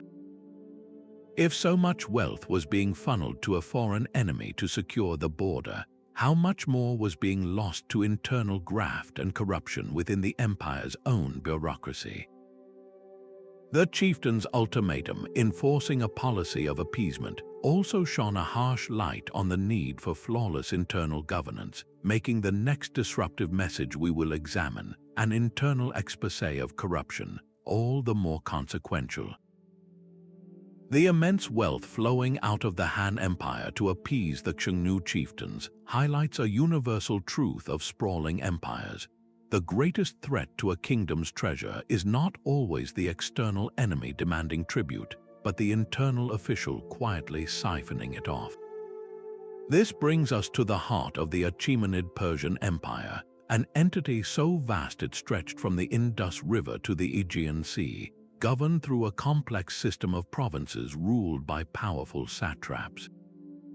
To manage this colossal domain, the Persians developed one of the ancient world's most sophisticated bureaucracies, a machine that ran on a river of clay tablets. One such tablet, an administrative audit report from the royal archives, did not carry a prophecy or a plea, but something far more dangerous: the cold, hard facts of a satrap's embezzlement. Its journey to the royal court triggered a scandal that proved even the most powerful empires were vulnerable to the quiet power of a whistleblower's evidence. The Achaemenid bureaucracy was a marvel of organized control. The empire was divided into more than 20 satrapies, each governed by a satrap who was often a relative or a close ally of the King of Kings. But to prevent these regional rulers from becoming too independent, the court employed a brilliant system of checks and balances. The satrap held civil authority, but a separate general commanded the local army, and a third official, the royal secretary, reported directly to the king, providing an independent stream of information from the province. This complex web of overlapping responsibilities was designed to foster accountability, but it also created a fertile environment for intrigue and secret alliances. At the core of this system was an obsession with record-keeping. As the expert doctor Anahita Rostami explains, the Persians were meticulous accountants. Every transaction, from the payment of soldiers to the taxes collected from a remote village, was recorded on clay tablets in Elamite or Aramaic. These were not mere lists, they were instruments of control. The royal court could, in theory, track the flow of wealth and resources across thousands of miles, creating a paper, or rather clay trail that could expose disloyalty or incompetence. This administrative tablet at the center of our story was a product of this exact system. On its surface, it was a dry, technical document filled with the accounting jargon of the day. It might have listed shipments of grain, disbursements of silver for public works, or the payroll for the satrap's personal guard. To a junior scribe or an untrained eye, it would have appeared perfectly routine, just another piece of bureaucratic noise in a vast imperial system. But for a knowledgeable senior scribe in the royal treasury, a man trained to see the patterns and inconsistencies in these reports, this particular tablet was a smoking gun. The forensic accounting techniques of the time were surprisingly advanced, relying on cross-referencing and a deep understanding of standardized rates and yields. The incriminating evidence was hidden in the discrepancies. The tablet might have recorded the collection of taxes from a fertile region known for its high agricultural output, but the amount sent to the royal treasury was significantly lower than what previous years' records or yields from similar regions would suggest. Alternatively, it might have shown payments to a regiment of soldiers that had been transferred to another province months earlier, revealing a ghost payroll whose funds were being pocketed by the satrap. The scribe who uncovered this fraud would have then pulled other tablets, inventory lists from the satrapal storehouses, receipts from caravan masters, and earlier audit reports. By lining up these different sources, he could build an irrefutable case. The embezzlement was concealed not in a single, glaring error, but in a series of small, consistent manipulations that only became visible when the entire financial picture was assembled. The satrap was likely using a classic scheme, underreporting tax income, inflating expenses, or creating fake suppliers, all documented with official-looking tablets that were, in fact, part of an elaborate lie. The network of informants that brought this tablet to light was the human engine of imperial oversight. The royal secretary in the satrap's court was the most obvious candidate, his entire role designed to be the king's eyes and ears. But the network would have extended far beyond him. Disgruntled junior officials passed over for promotion, merchants who were strong-armed into paying bribes, or even rivals within the satrap's own family could have provided the initial tip or supplied corroborating tablets. Information was a currency, and revealing a satrap's corruption was a high-risk, high-reward way to earn the king's favor and eliminate a powerful adversary. These informants operated in a shadowy world of whispered conversations in palace corridors and messages passed through trusted couriers. The decision to act was perilous. Accusing a powerful satrap without ironclad proof was a sure path to execution. The whistleblower had to be certain their evidence was undeniable and that their own position was secure enough to survive the political earthquake that would follow. The tablet itself had to be smuggled out of the provincial archives and onto a caravan bound for the royal capitals of Susa or Persepolis, a journey of weeks where its discovery could mean death for everyone involved. The political fallout, once the tablet reached the king and its accusations were verified, was swift and brutal. The Persian King of Kings styled himself as the protector of justice and order. Allowing such blatant corruption to go unpunished would undermine the ideological foundation of his rule and signal to every other satrap that the treasury was theirs for the taking. The response was therefore dramatic and public. The satrap was summoned to court not for a friendly audience but for a trial. The incriminating tablet would have been presented as the central piece of evidence, its rows of figures speaking louder than any accuser's testimony. The punishment was execution, likely by beheading or impalement, a gruesome spectacle designed to serve as a stark warning, but the king's vengeance did not stop there. A purge of officials followed, the satrap's closest advisors, the corrupt accountants who faked the records, the military commanders who may have accepted a share of the spoils in exchange for their loyalty, all were swept away. Their positions were filled with new men chosen for their loyalty to the crown in an attempt to reset the provincial government. While this reasserted central control in the short term, the long-term effect was often a subtle weakening of provincial loyalty. The other satraps, watching from their own domains, would not have seen a righteous king dispensing justice. They would have seen a dangerous precedent. The intricate web of personal alliances, family connections, and local patronage that held their own governments together now seemed fragile. A single tablet, a single disloyal informant, could topple years of work and lead to their own downfall. It bred a culture of caution and suspicion, where satraps became more focused on covering their tracks and managing the information flow to the royal court than on effectively governing their provinces. They might have begun hoarding resources locally, building their own power bases just in case the king's auditors came calling, thereby slowly strangling the flow of wealth to the imperial center. This case of the corruption exposé reveals a profound paradox of power. The very bureaucracy created to control a vast empire also created the tools for its own subversion, and the oversight mechanisms designed to ensure loyalty could, when they worked too well, end up fostering insecurity and resistance.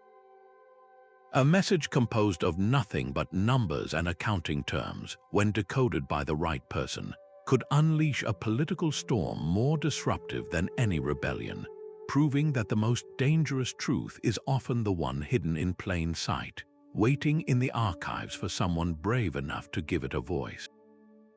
This demonstration of how factual evidence could be used to purge a corrupt official from within sets a compelling stage for the next, even more insidious form of message.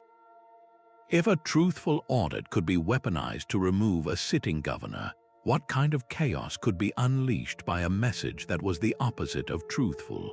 A brilliantly crafted forgery designed not to expose a lie, but to create one about the most sensitive subject of all, the royal line of succession itself.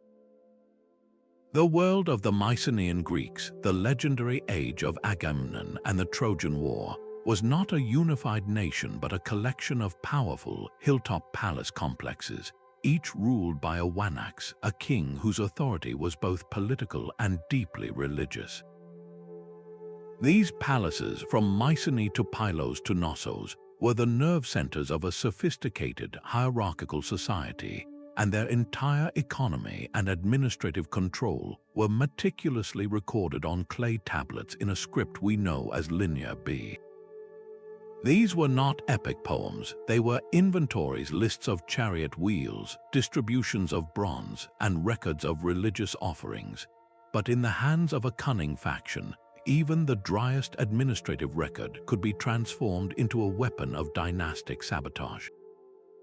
Our 13th tablet is one such document, a piece of clay that should have recorded a simple lineage but was instead altered to falsely assert the legitimacy of a younger prince's claim to the throne, a forgery that lit the fuse on a civil war and contributed to the total collapse of the entire Mycenaean world. The power of this forgery lay entirely in its context. In a society where the king was the linchpin connecting the people to the gods, the line of succession was a matter of cosmic stability.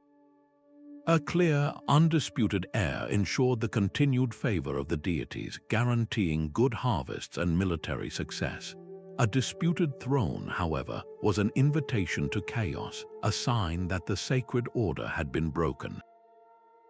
The forgers understood this psychology perfectly. They didn't just change a name on a family tree, they manipulated the very language of divine favor to serve their political ends. The specific changes made to the text were subtle but devastatingly effective. Linear B, primarily a syllabic script used for accounting, was ill-suited for elaborate political propaganda, which is what makes this forgery so clever. The scribes likely worked on a tablet that recorded offerings made to specific gods by members of the royal family. A genuine entry might read, "The king, the wanax, offers to Poseidon." The forgers would have surgically altered this, perhaps by scraping away the name of the elder, legitimate heir and impressing the syllabic signs for the younger prince's name in its place. More insidiously, they might have added a new line altogether, something that explicitly linked the younger prince to a potent deity. An entry like, "The prince, the Karsiriu, receives a sign from Zeus," implying a direct divine endorsement that bypassed the traditional line of succession. This was a message that worked on two levels: for the literate elite, the palace bureaucrats, priests, and military commanders. The altered tablet was a shocking piece of evidence, a documented shift in divine preference. For the wider, largely illiterate population, the message would have been disseminated through whispers and proclamations from the conspirators. The gods have chosen a new favorite. The old line has lost its blessing. This forged divine mandate was the key to gaining support, turning a naked power grab into a righteous crusade. The paleography of Linear B itself provides the forensic evidence of the crime. Modern experts, by comparing thousands of these tablets, can identify the individual hands of specific scribes. Each scribe had slight variations in how they formed the distinctive Linear B signs. the angle of a line, the depth of an impression, the spacing between characters. The tablet in question would show clear signs of this tampering. Under microscopic analysis or even sharp-eyed examination, the clay in the altered section might have a different texture, compressed by a different stylus or at a different time. The new signs impressed over the scraped-out area might not align perfectly with the original text, or they might bear the stylistic quirks of a scribe known to be in the employ of the younger prince's faction. As one leading archaeologist notes, the collapse of the Mycenaean centers isn't just marked by layers of fire and destruction. It's prefigured in these tiny, almost imperceptible cracks in the administrative record. When you can no longer trust the official inventory of the king's own lineage, the entire system is already rotten from within. The factions involved in this deception were almost certainly a coalition of ambition and discontent. The younger prince himself, hungry for a power he felt was his due, would have been the figurehead. But behind him stood his mother, perhaps a queen from a powerful foreign kingdom seeking to increase her own influence. Military commanders promised greater glory and spoils under a new, aggressive king, and rival noble families seeing an opportunity to break the power of the established royal house and elevate their own status. The palace bureaucracy was not a monolith. It was a snake pit of competing interests, and the scribe who performed the physical act of forgery was likely promised a high position in the new regime, his administrative skills rewarded with real political power. The archaeological evidence of the resulting conflict is stark and chilling. Across the major Mycenaean sites, archaeologists find a consistent and violent pattern known as the destruction layers. At palaces like Pylos and Mycenae itself, there are thick strata of ash, collapsed walls burned at intense temperatures, and hordes of valuable objects hastily hidden and never recovered. Crucially, these are not the layers of foreign invasion. There is no sudden appearance of new pottery styles or weapons from outside Greece. This was internal combustion. The fortified walls of the palaces were breached from the inside, suggesting siege and assault by those who knew the defenses intimately. The economy, so meticulously recorded on those linear B tablets, shattered. The centralized distribution of food and resources controlled by the palace ceased overnight. The specialized craftsmen, the perfumers, the chariot makers, the bronze workers vanished, their skills lost.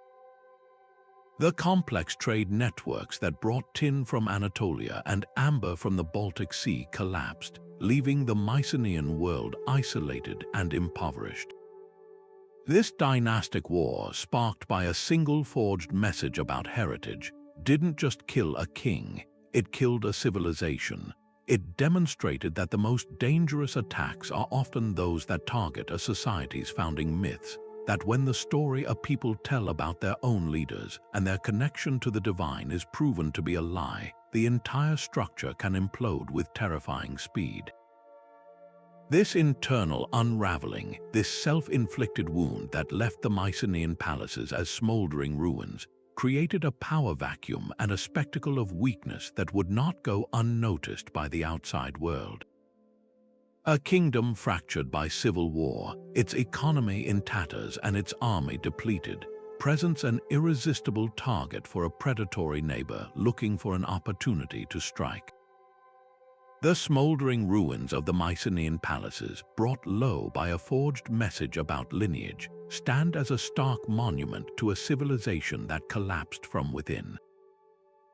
But in the brutal calculus of ancient power, such internal weakness rarely goes unpunished. It creates an irresistible vacuum, drawing in external predators who see not a tragic fall, but a golden opportunity. This brings us to a chillingly different kind of message, one that did not exploit internal division, but was instead a weapon of conquest aimed from the outside, a masterclass in psychological warfare that reveals how a promise could be sharper than any sword. We find this tablet not in Greece but in the ancient Levant, in the shadow of the formidable Assyrian war machine. A powerful city, perhaps a fortified port like Tyre or a mountain stronghold like Lachish, has been under a grueling siege for weeks or even months. The Assyrian army, the most efficient and terrifying military force of its day, camps in a ring around the city walls. Inside, conditions are deteriorating rapidly. Food stores are running low, water is rationed, and disease begins to spread among the desperate populace. The defenders are reaching their breaking point. It is at this precise moment of maximum vulnerability that the Assyrian general decides to send a message. The tablet, delivered by a herald under a flag of truce, is not a simple demand for surrender. It is a carefully crafted piece of diplomatic theater, written in the formal, high-flown language of a treaty.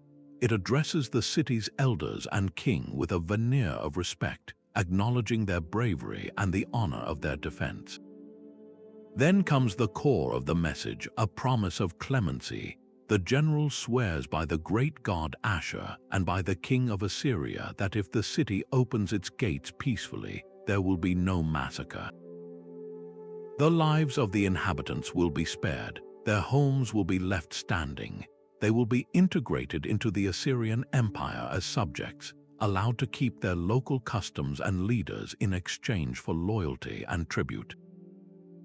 The language is saturated with the terminology of binding oaths and divine witnesses, designed to sound exactly like the legitimate peace treaties that did occasionally end conflicts without total destruction. To the desperate leaders inside the city, this tablet must have seemed like a lifeline, a way to avoid the certain horror of a final, bloody assault that would end in the total annihilation of everyone and everything they held dear. The psychology at play here is as calculated as it is cruel.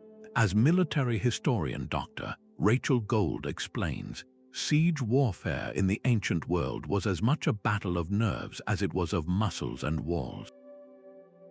The goal was always to break the enemy's will to resist, and a promise of leniency, especially when delivered at the moment of greatest despair, could be far more effective than another month of battering rams. The defenders are exhausted, terrified, and looking for any honorable way out. An offer that appeals to their rationality and their hope for survival can shatter their remaining resolve more effectively than any weapon. The Assyrians were masters of this grim psychology. They understood that hope could be a more potent weapon than fear alone. By offering a seemingly dignified exit, they gave the city's leadership a justification for surrender that they could present to their own people, a way to save face even in defeat. The entire strategy relied on a cold-blooded understanding of human nature under extreme duress. The linguistic cues embedded in the message, which would have been clear in the original Akkadian, were a masterpiece of deceptive framing. The promise was always conditional and often vaguely worded. A phrase like, "the lives of the people will be entered into the service of Ashur," sounds like a guarantee of survival, but to the Assyrians it could very well mean enslavement. The promise to spare the city might refer only to the physical structures, not the people within them.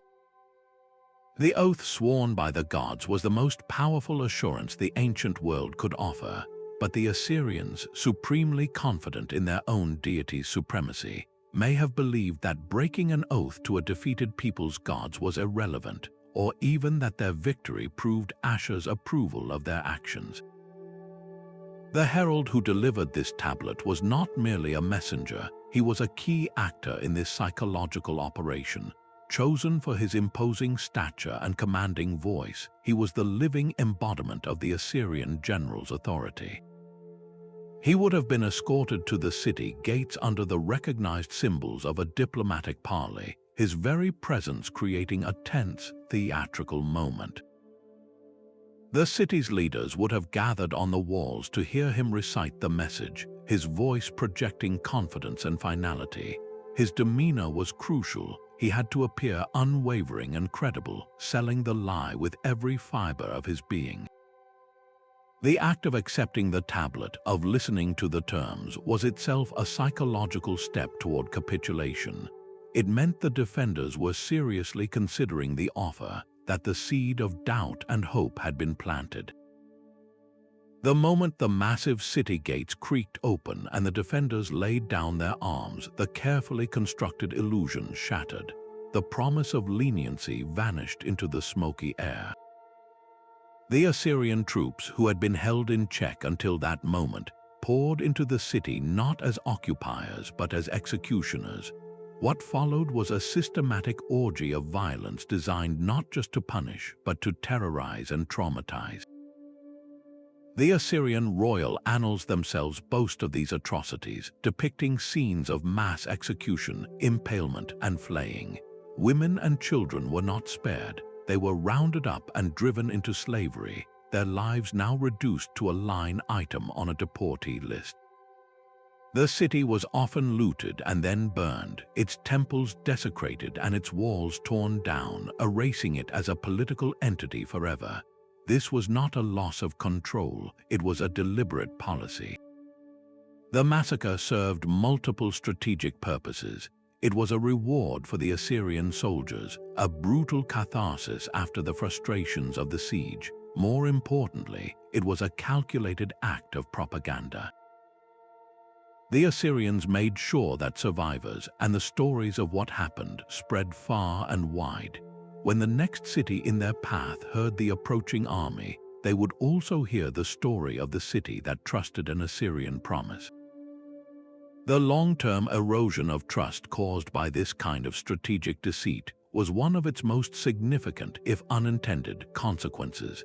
In the short term, it made conquest easier, as the mere threat of Assyrian siegecraft could now prompt surrender. But over the long arc of history, it poisoned the well of diplomacy. How could any empire negotiate in good faith when the memory of such betrayals lingered? It created a world where the only perceived safety lay in resistance to the bitter end, ironically making future conquests bloodier and more difficult for the Assyrians themselves and for every empire that came after. It established a precedent that power recognized no rules, that oaths were just words, and that survival against a superior force was impossible whether you fought or surrendered.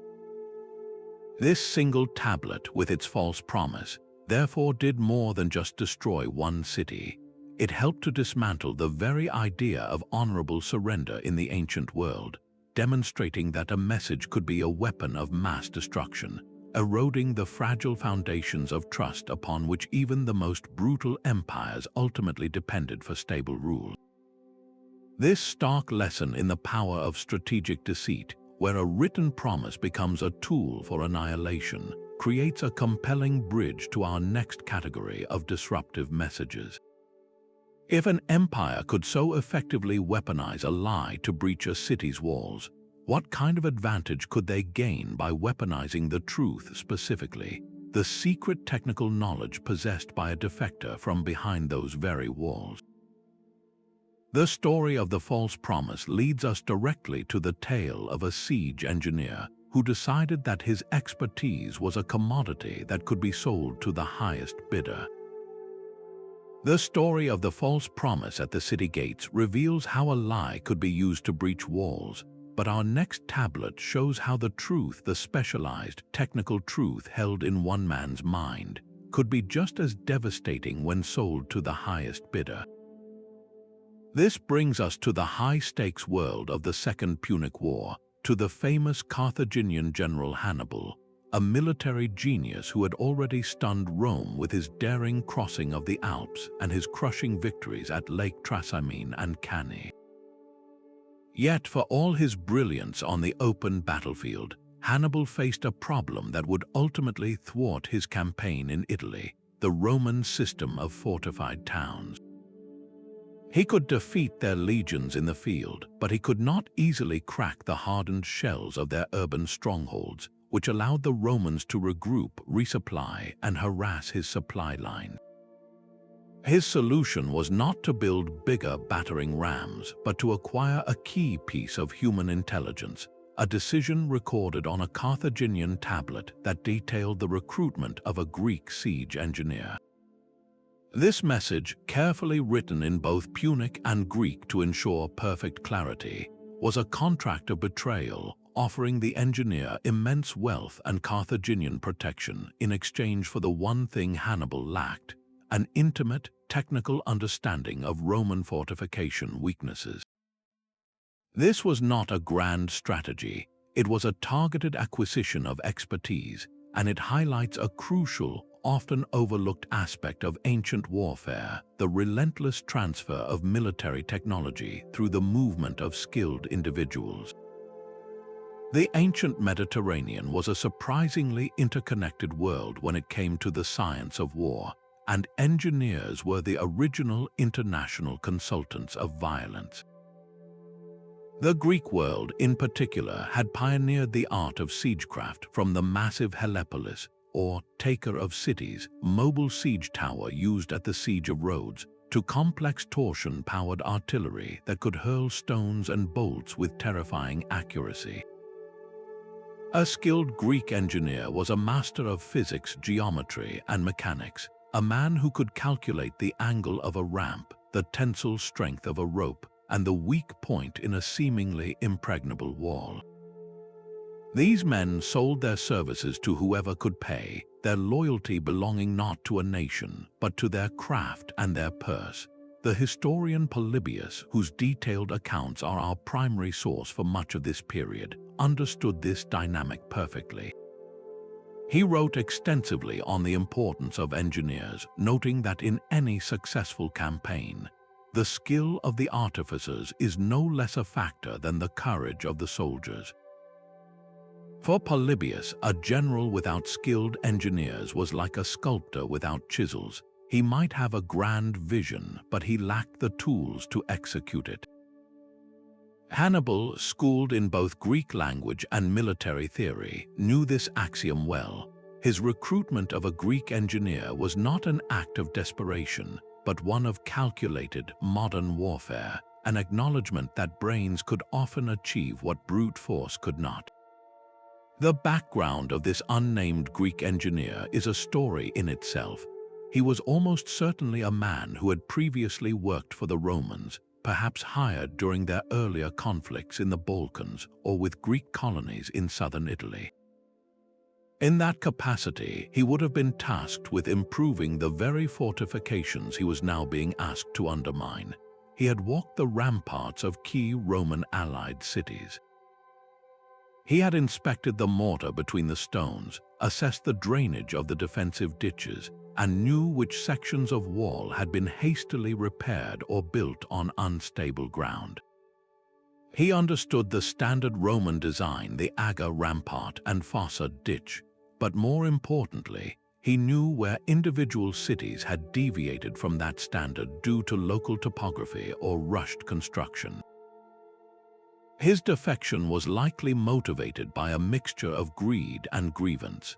Perhaps the Romans had underpaid him, or a Roman magistrate had insulted his professional pride. Maybe he simply saw greater opportunity and respect in the camp of the brilliant Carthaginian, who was offering not just payment but a place of honor. Whatever his reasons, he carried in his memory a detailed mental blueprint of Roman defensive vulnerabilities, a living database of weak spots that could turn a protracted siege into a sudden, violent breach. Getting the terms of this defection from Hannibal's mind to the engineer's hands required a secure channel of communication that was as clever as the military plans it facilitated. The methods used to pass the recruiting tablet across enemy lines were a delicate ballet of espionage. Official military couriers were out of the question. Instead, the message likely traveled with a neutral third party, a merchant caravan moving between territories, a Carthaginian agent posing as a trader in olive oil or fine ceramics would have carried the tablet hidden within a sealed amphora or sewn into the lining of a pack. The meeting point would have been a bustling, neutral market town, where a chance encounter between a merchant and a traveling engineer would attract no attention. The language of the tablet itself, a bilingual text in Punic and Greek, was a key security feature. The Punic section contained the formal offer from Hannibal, complete with the seals and flourishes that gave it the weight of official authority, assuring the engineer this was a genuine offer from the highest level of command. The Greek section, likely written by a bilingual scribe in Hannibal's employ, provided a precise, unambiguous translation of the promise's specific amounts of gold, guarantees of safe passage for his family, and a formal pledge of protection within the Carthaginian camp. This eliminated any possibility of misunderstanding, a critical detail when asking a man to commit an act of high treason. The very existence of this tablet, a physical object that could incriminate everyone involved, suggests the immense value Hannibal placed on this transaction. It was a risk taken for a potential war-winning advantage. The impact of this intelligence coup was felt on the ground in Italy, potentially turning the tide in specific, crucial sieges. While Hannibal is not renowned for large-scale sieges, his campaign was dotted with assaults on stubborn Italian towns that hampered his mobility. With the engineer's knowledge, a siege that might have taken months could be compressed into weeks. The engineer would have pointed out where a wall was weakest, not just to battering rams, but to the more subtle art of sapping, digging tunnels underneath to collapse the foundations. He would have advised on the optimal placement of siege towers and artillery to exploit a poorly designed bastion or a section of wall with a limited field of fire for the defenders. A specific battle that may have benefited was the Siege of Tarentum, a major Greek port in southern Italy that Hannibal successfully captured through a combination of guile and assault.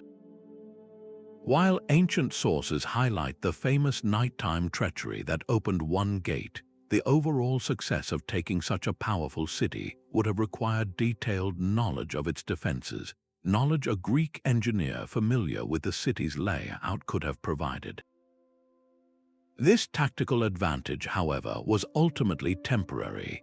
The Romans were quick learners, and the very act of having their fortifications exploited taught them brutal lessons about standardizing their defensive designs and improving their own engineering core. The defection of one man forced an entire empire to re-evaluate its military infrastructure, proving that a single piece of specialized knowledge, when transmitted in a secret message, could alter the tactical balance of power and accelerate the evolution of warfare itself.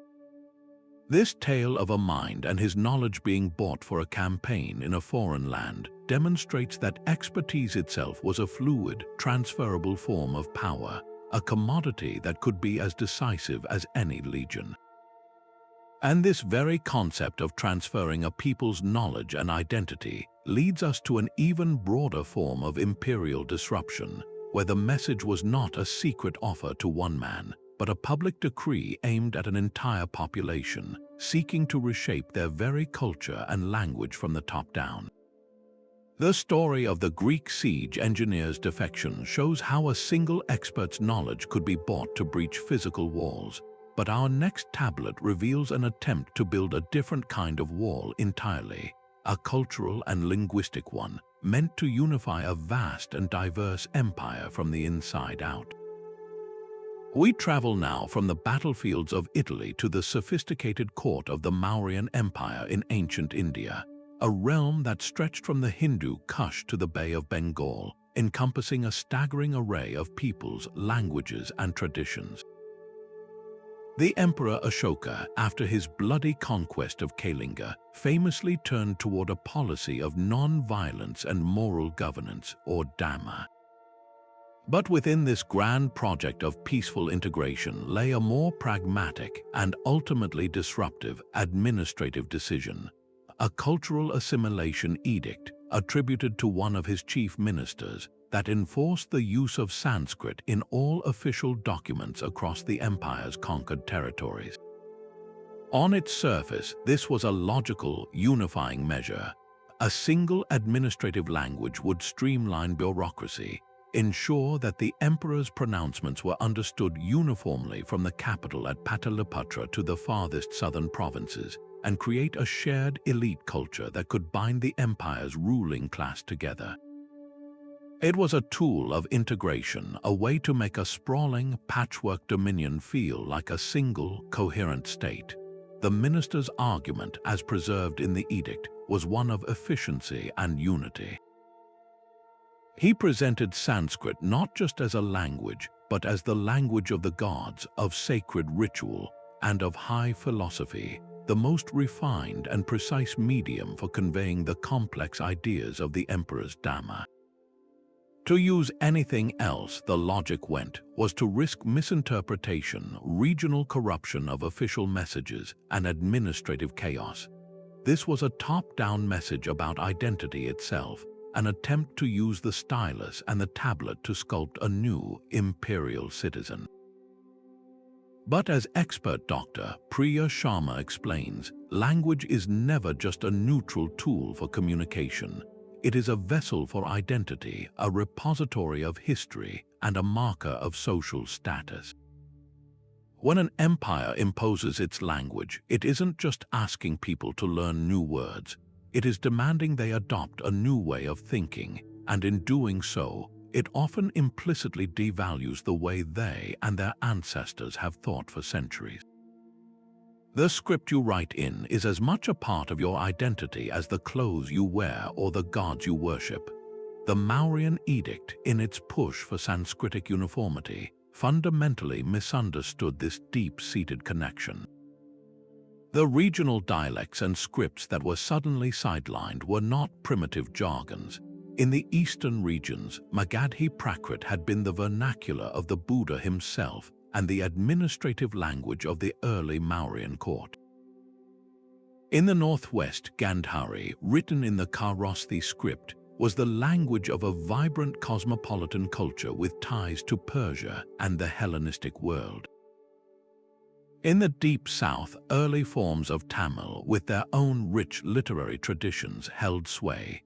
These were not just ways of speaking, they were the living records of local history, the mediums for local poetry, law, and commerce. To tell a regional governor that he must now conduct all official business in Sanskrit was not merely an administrative change, it was a profound demotion. It told him that his native tongue, the language of his home and his heritage, was unfit for the serious business of empire. It instantly created a two-tiered society, those who were fluent in the new imperial language and those who were not. The old local elites, who had derived their power and prestige from their mastery of regional traditions and scripts, found themselves suddenly marginalized, their influence eroded by a new class of bureaucrats sent from the capital or locals who had quickly mastered Sanskrit. Their power base was being systematically dismantled by a decree from a faraway city. The response to this cultural pressure was not open rebellion, but a quieter, more insidious form of resistance: the underground use of local scripts. Official documents for the imperial court were, of course, produced in flawless Sanskrit, but for local matters, for personal correspondence, for records that were meant to stay within the community, the old languages and scripts persisted in the shadows. Archaeologists have found fascinating evidence of this linguistic resistance. In the ruins of a provincial town, they might uncover a household's rubbish pit containing two distinct sets of tablets. One set, written on fine, smooth clay in the elegant Brahmi script used for Sanskrit, contains official tax receipts and copies of imperial decrees.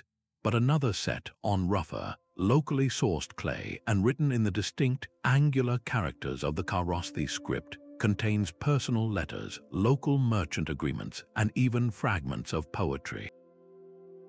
This was a society living a double life, linguistically speaking. It was a clear signal that while the people would pay lip service to the empire's demands, their hearts and their private lives remained loyal to their own cultural roots. The scribes who operated in this environment became masters of code switching, able to move seamlessly between the formal, impersonal language of the empire and the intimate, expressive language of their home. This underground linguistic life became a vessel for preserving regional identity under the heel of imperial homogenization. The long-term cultural fragmentation that followed this failed policy is one of its most significant legacies. The Mauryan Empire, for all its power, did not last forever. When it eventually began to fracture, the centrifugal force was not just political but deeply cultural. The regions that had been forced to suppress their languages did not simply revert to a generic Indian identity. They re-embraced their distinct linguistic heritages with renewed vigor. The very act of having to defend their languages in secret had strengthened their attachment to them. The regional elites, who had never truly accepted their second-class status within the Sanskritic framework, were quick to reassert their local power bases, often using the revival of their native scripts and literatures as a rallying point for new, independent kingdoms. The linguistic unity that the Mauryan minister had tried to impose from the top down ultimately shattered, giving way to the incredible linguistic diversity of the Indian subcontinent that persists to this day. The edict's failure demonstrates a timeless principle of empire building. You cannot mandate unity by erasing diversity, a message that seeks to simplify a complex human landscape by imposing a single cultural standard often ends up creating the very divisions it hoped to overcome, hardening regional identities and planting the seeds for future fragmentation. This attempt to forge unity through cultural decree and its spectacular backfire sets a compelling stage for our next category of disruptive messages. If a top-down order about language could so destabilize an empire by alienating its regional power brokers, what kind of upheaval could be unleashed by a message that went straight to the economic heart of society, promising relief to the masses but threatening the very elites the empire depended on? The economic landscape of ancient Mesopotamia was a world built on credit, where the rhythms of agriculture dictated a cycle of lending and repayment that could mean the difference between survival and destitution for a vast portion of the population. A farmer needing seed and supplies to plant his crop would take out a loan from a wealthy creditor, often a temple, a high-ranking official, or a member of the powerful merchant class. The loan was typically due after the harvest with interest, but if the harvest failed, if the river did not flood its banks and irrigate the fields, or if locusts descended, that farmer and his family faced an impossible choice.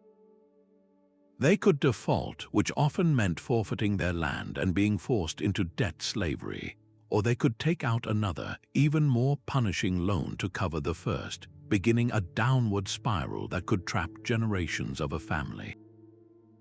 This precarious system created a powder keg of social tension, and it was a problem even the famous law code of Hammurabi recognized. The code includes specific provisions about debt, acknowledging the reality of debt slavery, but also attempting to regulate it, for instance, by limiting the term of service for a debt slave to 3 years. This showed an early understanding that unchecked debt could destabilize the entire kingdom by creating a permanent, resentful underclass and stripping the citizen soldiers, who were also farmers, of their land and their ability to serve in the army.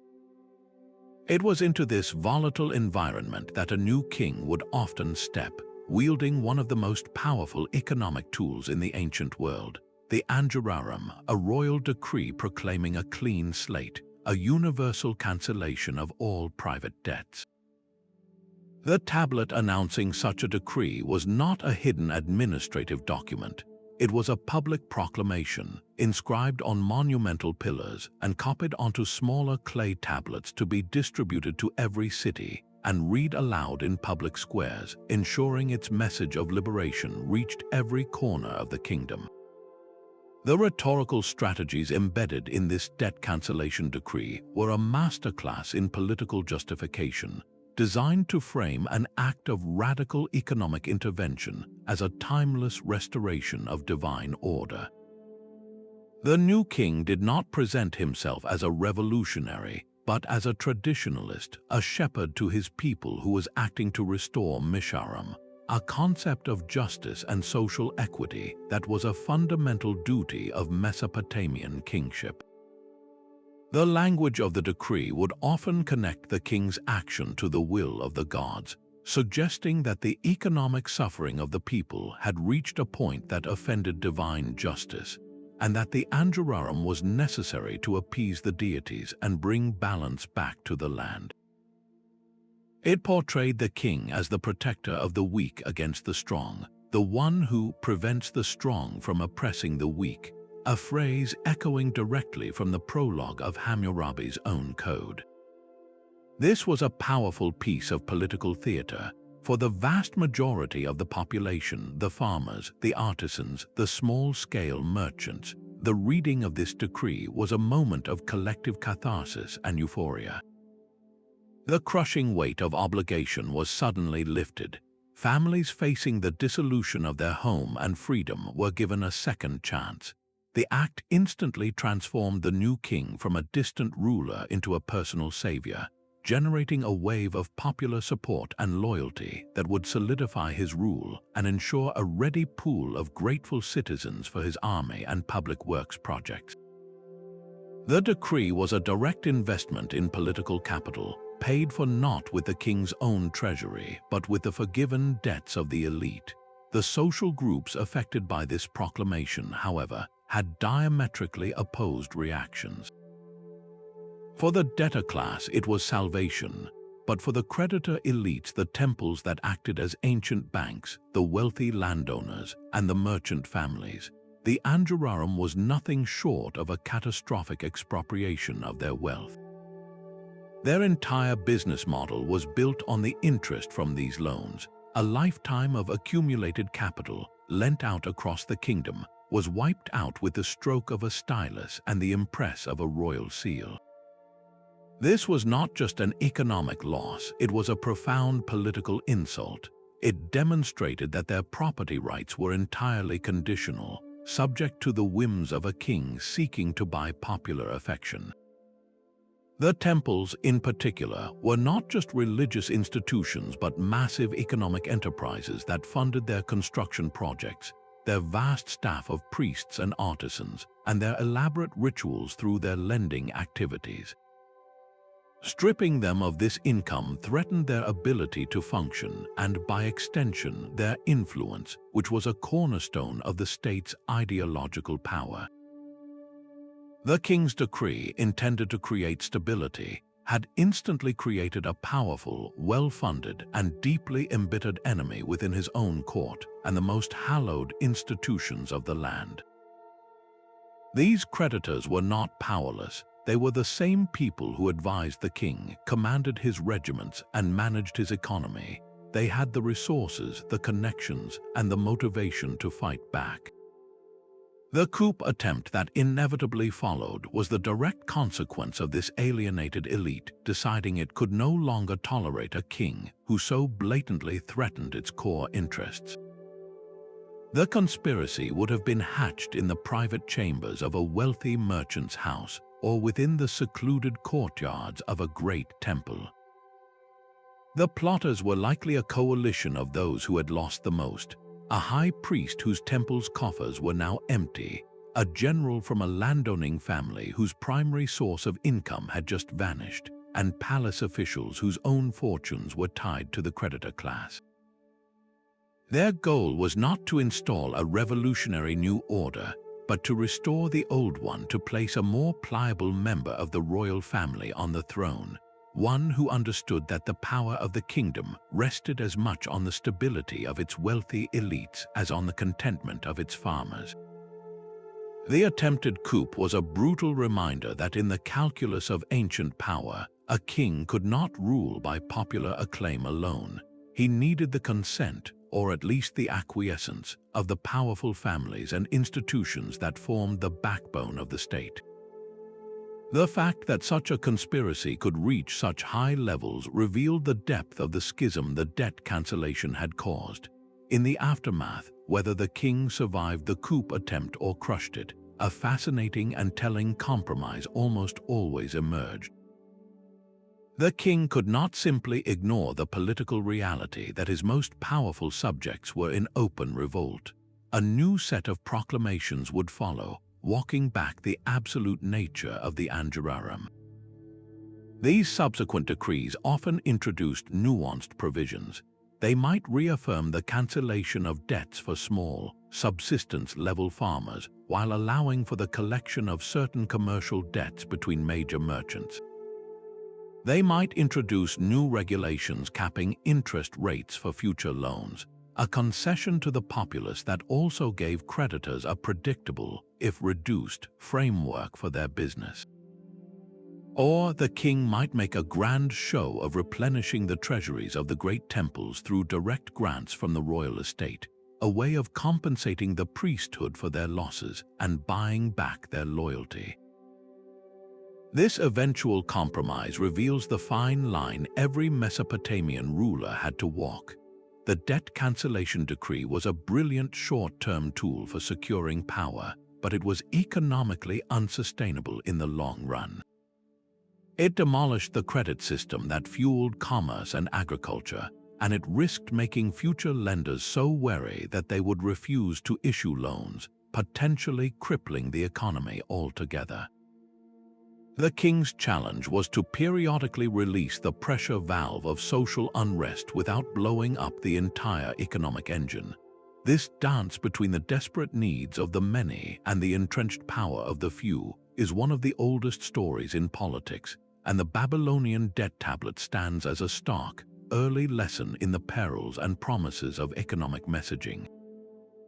It proves that a message offering financial liberation could win a king the hearts of his people, but it could just as easily lose him his head, demonstrating that the most dangerous threats to a throne are often those created by its own attempts to ensure its survival.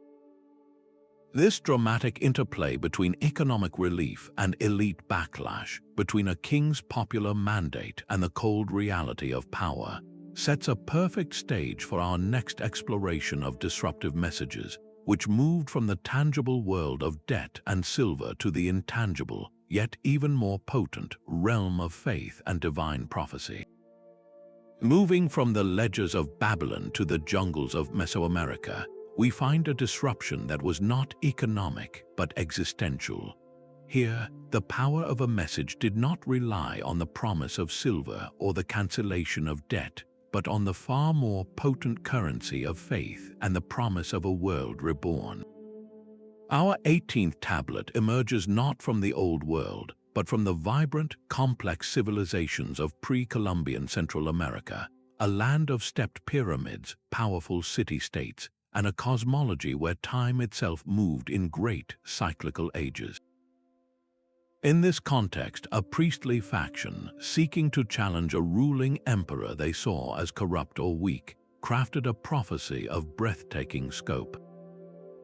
They inscribed onto a bark paper codex or a stone tablet a vision about the imminent return of a legendary god-king, a founding hero from a golden age who was prophesied to return in a time of crisis to cleanse the world and restore a primordial, perfect order. This was not a simple prediction. It was a political weapon disguised as divine revelation, a message that masterfully blended collective historical memory with terrifying apocalyptic imagery to ignite a fervent, revolutionary belief among the populace.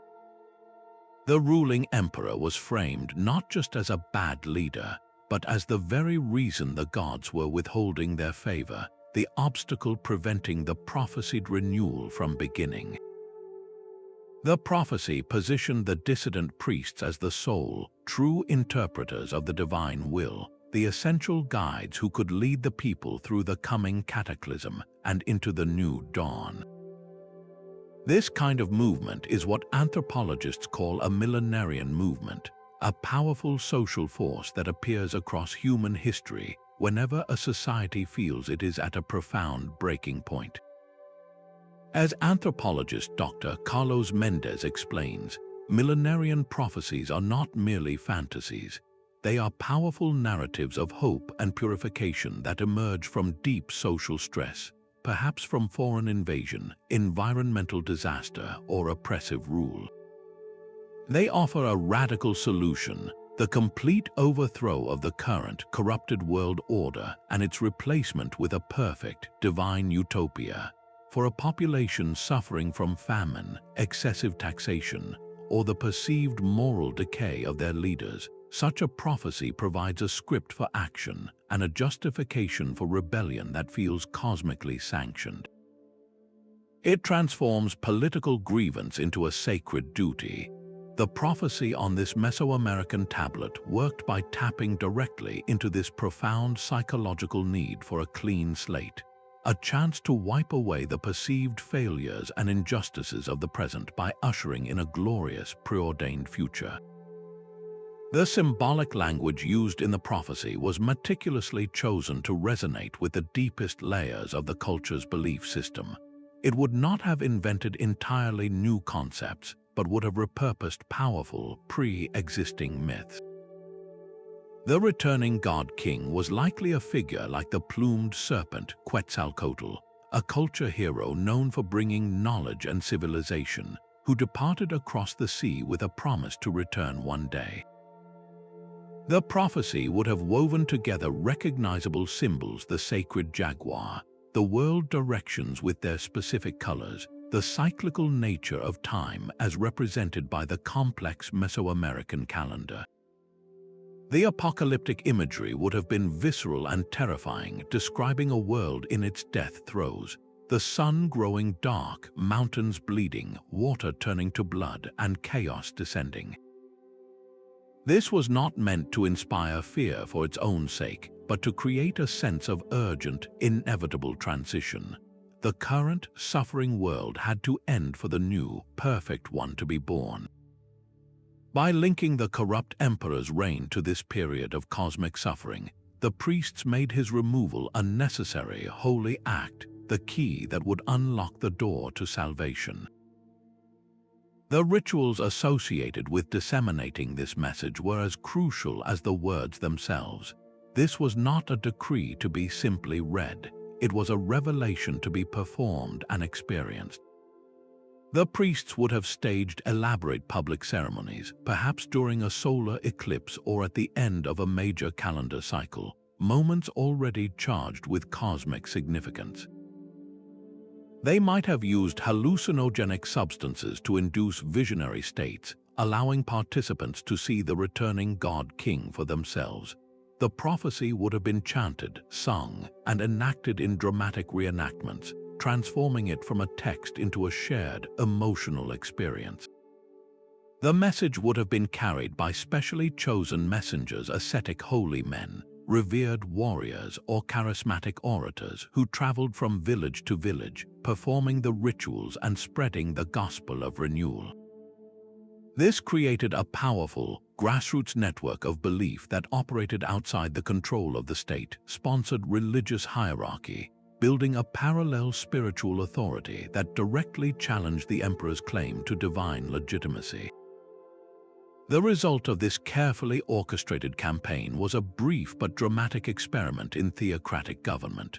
The ruling emperor, his support base eroded by the powerful new narrative, was overthrown, often in a violent uprising. The priestly faction, now believing themselves to be the direct instruments of the god-king's will, seized control. For a short, tumultuous period, the state was reorganized not around secular law or royal lineage, but around the strict, often austere, religious principles outlined in the prophecy. The new leaders might have enforced radical social reforms, banning certain luxuries, demanding public penance, and redirecting all of the state's resources toward building magnificent new temples and performing ever more elaborate rituals to welcome the returning deity. Life became a continuous religious observance, with the government acting as the stern intermediary between an expectant populace and the heavens. However, the inherent fragility of a government built on a single, unfulfilled prophecy soon became apparent. The God-King did not arrive. The new age, despite the fervent prayers and sacrifices, did not dawn. As weeks turned into months and months into years, the initial euphoria would have curdled into doubt and then disillusionment. The theocratic rulers, facing a crisis of credibility, would have likely become more authoritarian and desperate, blaming the people's insufficient faith or hunting for scapegoats to explain the delay. Factionalism would have fractured the revolutionary coalition. The practical problems of governing, feeding the population, managing trade, defending borders would have been neglected in the single-minded focus on the prophecy, leading to economic hardship and new social unrest. The brief theocratic government, born from a message of perfect hope, would have collapsed under the weight of its own failed promise, often paving the way for a return to a more pragmatic, if less spiritually exalted, form of rule or fragmenting the state entirely. This story of the cultic prophecy shows with stunning clarity how a spiritual message, when it captures the popular imagination, can translate directly into explosive political action. It demonstrates that the most potent disruptive force is not always an army or an economic policy, but a story about the past and the future that gives people a powerful reason to dismantle the present. This intense, inward-looking focus on a single cultural prophecy, however, sets the stage for a fascinating shift in our exploration. What happened when the disruptive message was not born from a single culture's yearning for renewal, but from a collaboration across cultural lines, where merchants from different worlds found a common language not of faith, but of greed? While empires rose and fell on grand ideologies and battlefield heroics, the quiet, relentless engine of commerce continued to turn, and in the arid heart of Central Asia, a different kind of conspiracy was being hatched, one that proved how easily human suffering could be converted into profit by those who controlled the flow of goods. Our journey now takes us to a dusty Greco-Bactrian trading post, a bustling way station along the early Silk Road where the languages of East and West mingled in the marketplace. Here, a single clay tablet, inscribed with parallel columns of precise Greek and flowing Aramaic script, recorded not a simple bill of sale, but a secret pact between a cartel of merchants to weaponize the weather itself. A severe drought was gripping the region, withering crops and causing water sources to dwindle. For most, this was a looming catastrophe. For this group of traders, it was a market opportunity. Their agreement, formalized on this bilingual tablet, was to systematically hoard vast reserves of grain in hidden warehouses, creating an artificial scarcity that would allow them to sell their stockpiles at exponentially inflated prices to the desperate, drought-stricken cities dotting the trade routes. This was economic warfare waged not with swords but with ledgers, and its collateral damage would be counted in empty stomachs and shattered lives. The economics of this ancient trade monopoly reveal a chillingly modern understanding of market manipulation. The Silk Road was not a single paved highway, but a sprawling network of interconnected trails, and its lifeblood was information. Merchants who could coordinate their actions across vast distances held immense power. By agreeing to collectively withhold grain, a staple so essential it was a form of currency, this cartel was behaving like a single, massive corporation with no competitors. They understood the basic principle of supply and demand with ruthless clarity. By strangling the supply at a moment when demand was becoming a matter of life and death, they could set whatever price they wished. Records from other Silk Road caravans and port city archives show that such practices, while illegal, were a persistent temptation. A document from Palmyra, for instance, details fines imposed on merchants for colluding on the price of incense, proving that royal authorities were aware of the destabilizing potential of these secret alliances. The Greco-Bactrian conspirators were simply applying this ruthless logic to the most critical commodity of all during an environmental crisis. Their collusion was a deliberate perversion of the Silk Road's purpose, transforming a network of cultural and economic exchange into a mechanism for extracting wealth from human desperation. The need for a bilingual text in both Greek and Aramaic was a practical masterstroke born from the cosmopolitan reality of the Silk Road. Greek was the administrative language of the Greco-Bactrian kingdom, the legacy of Alexander the Great's conquests, used by the ruling class and the educated elite. Aramaic, however, was the lingua franca of trade, the common tongue spoken from the borders of India to the ports of the Mediterranean by merchants, caravan masters, and local officials. The conspirators were a diverse group, likely including Bactrian Greeks who controlled the capital and connections to the west, and local Aramaic-speaking merchants who had the deep-rooted networks and warehouses in the eastern regions. A contract written only in Greek might be misunderstood or deliberately misinterpreted by the Aramaic-speaking partners, leading to someone breaking the pact and selling early to undercut the others. A text only in Aramaic would be opaque to the Greek-speaking elites who provided political protection or investment capital. By writing the agreement in both languages, side by side, they ensured there was no ambiguity.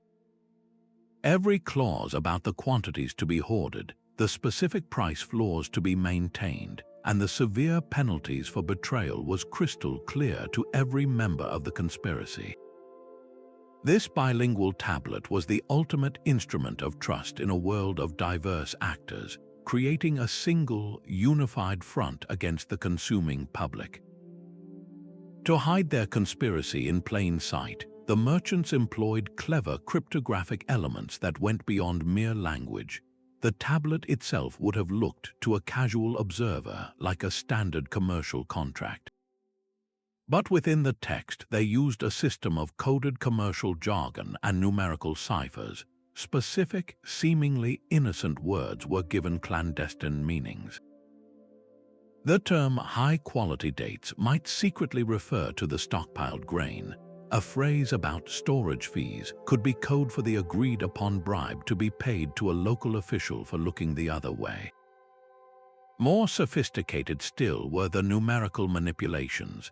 The listed prices and quantities were often written using a local system of numerals that would be meaningless to an outside auditor from the royal court. Alternatively, they might have used a simple substitution cipher for the numbers themselves, where a 5 was written as a 7, and so on, requiring a shared key to decode the true figures. This ensured that even if the tablet was intercepted, its true purpose would not be immediately obvious. It would appear to be a routine, if complex, trade agreement, its criminal intent camouflaged beneath a layer of mercantile esotericism.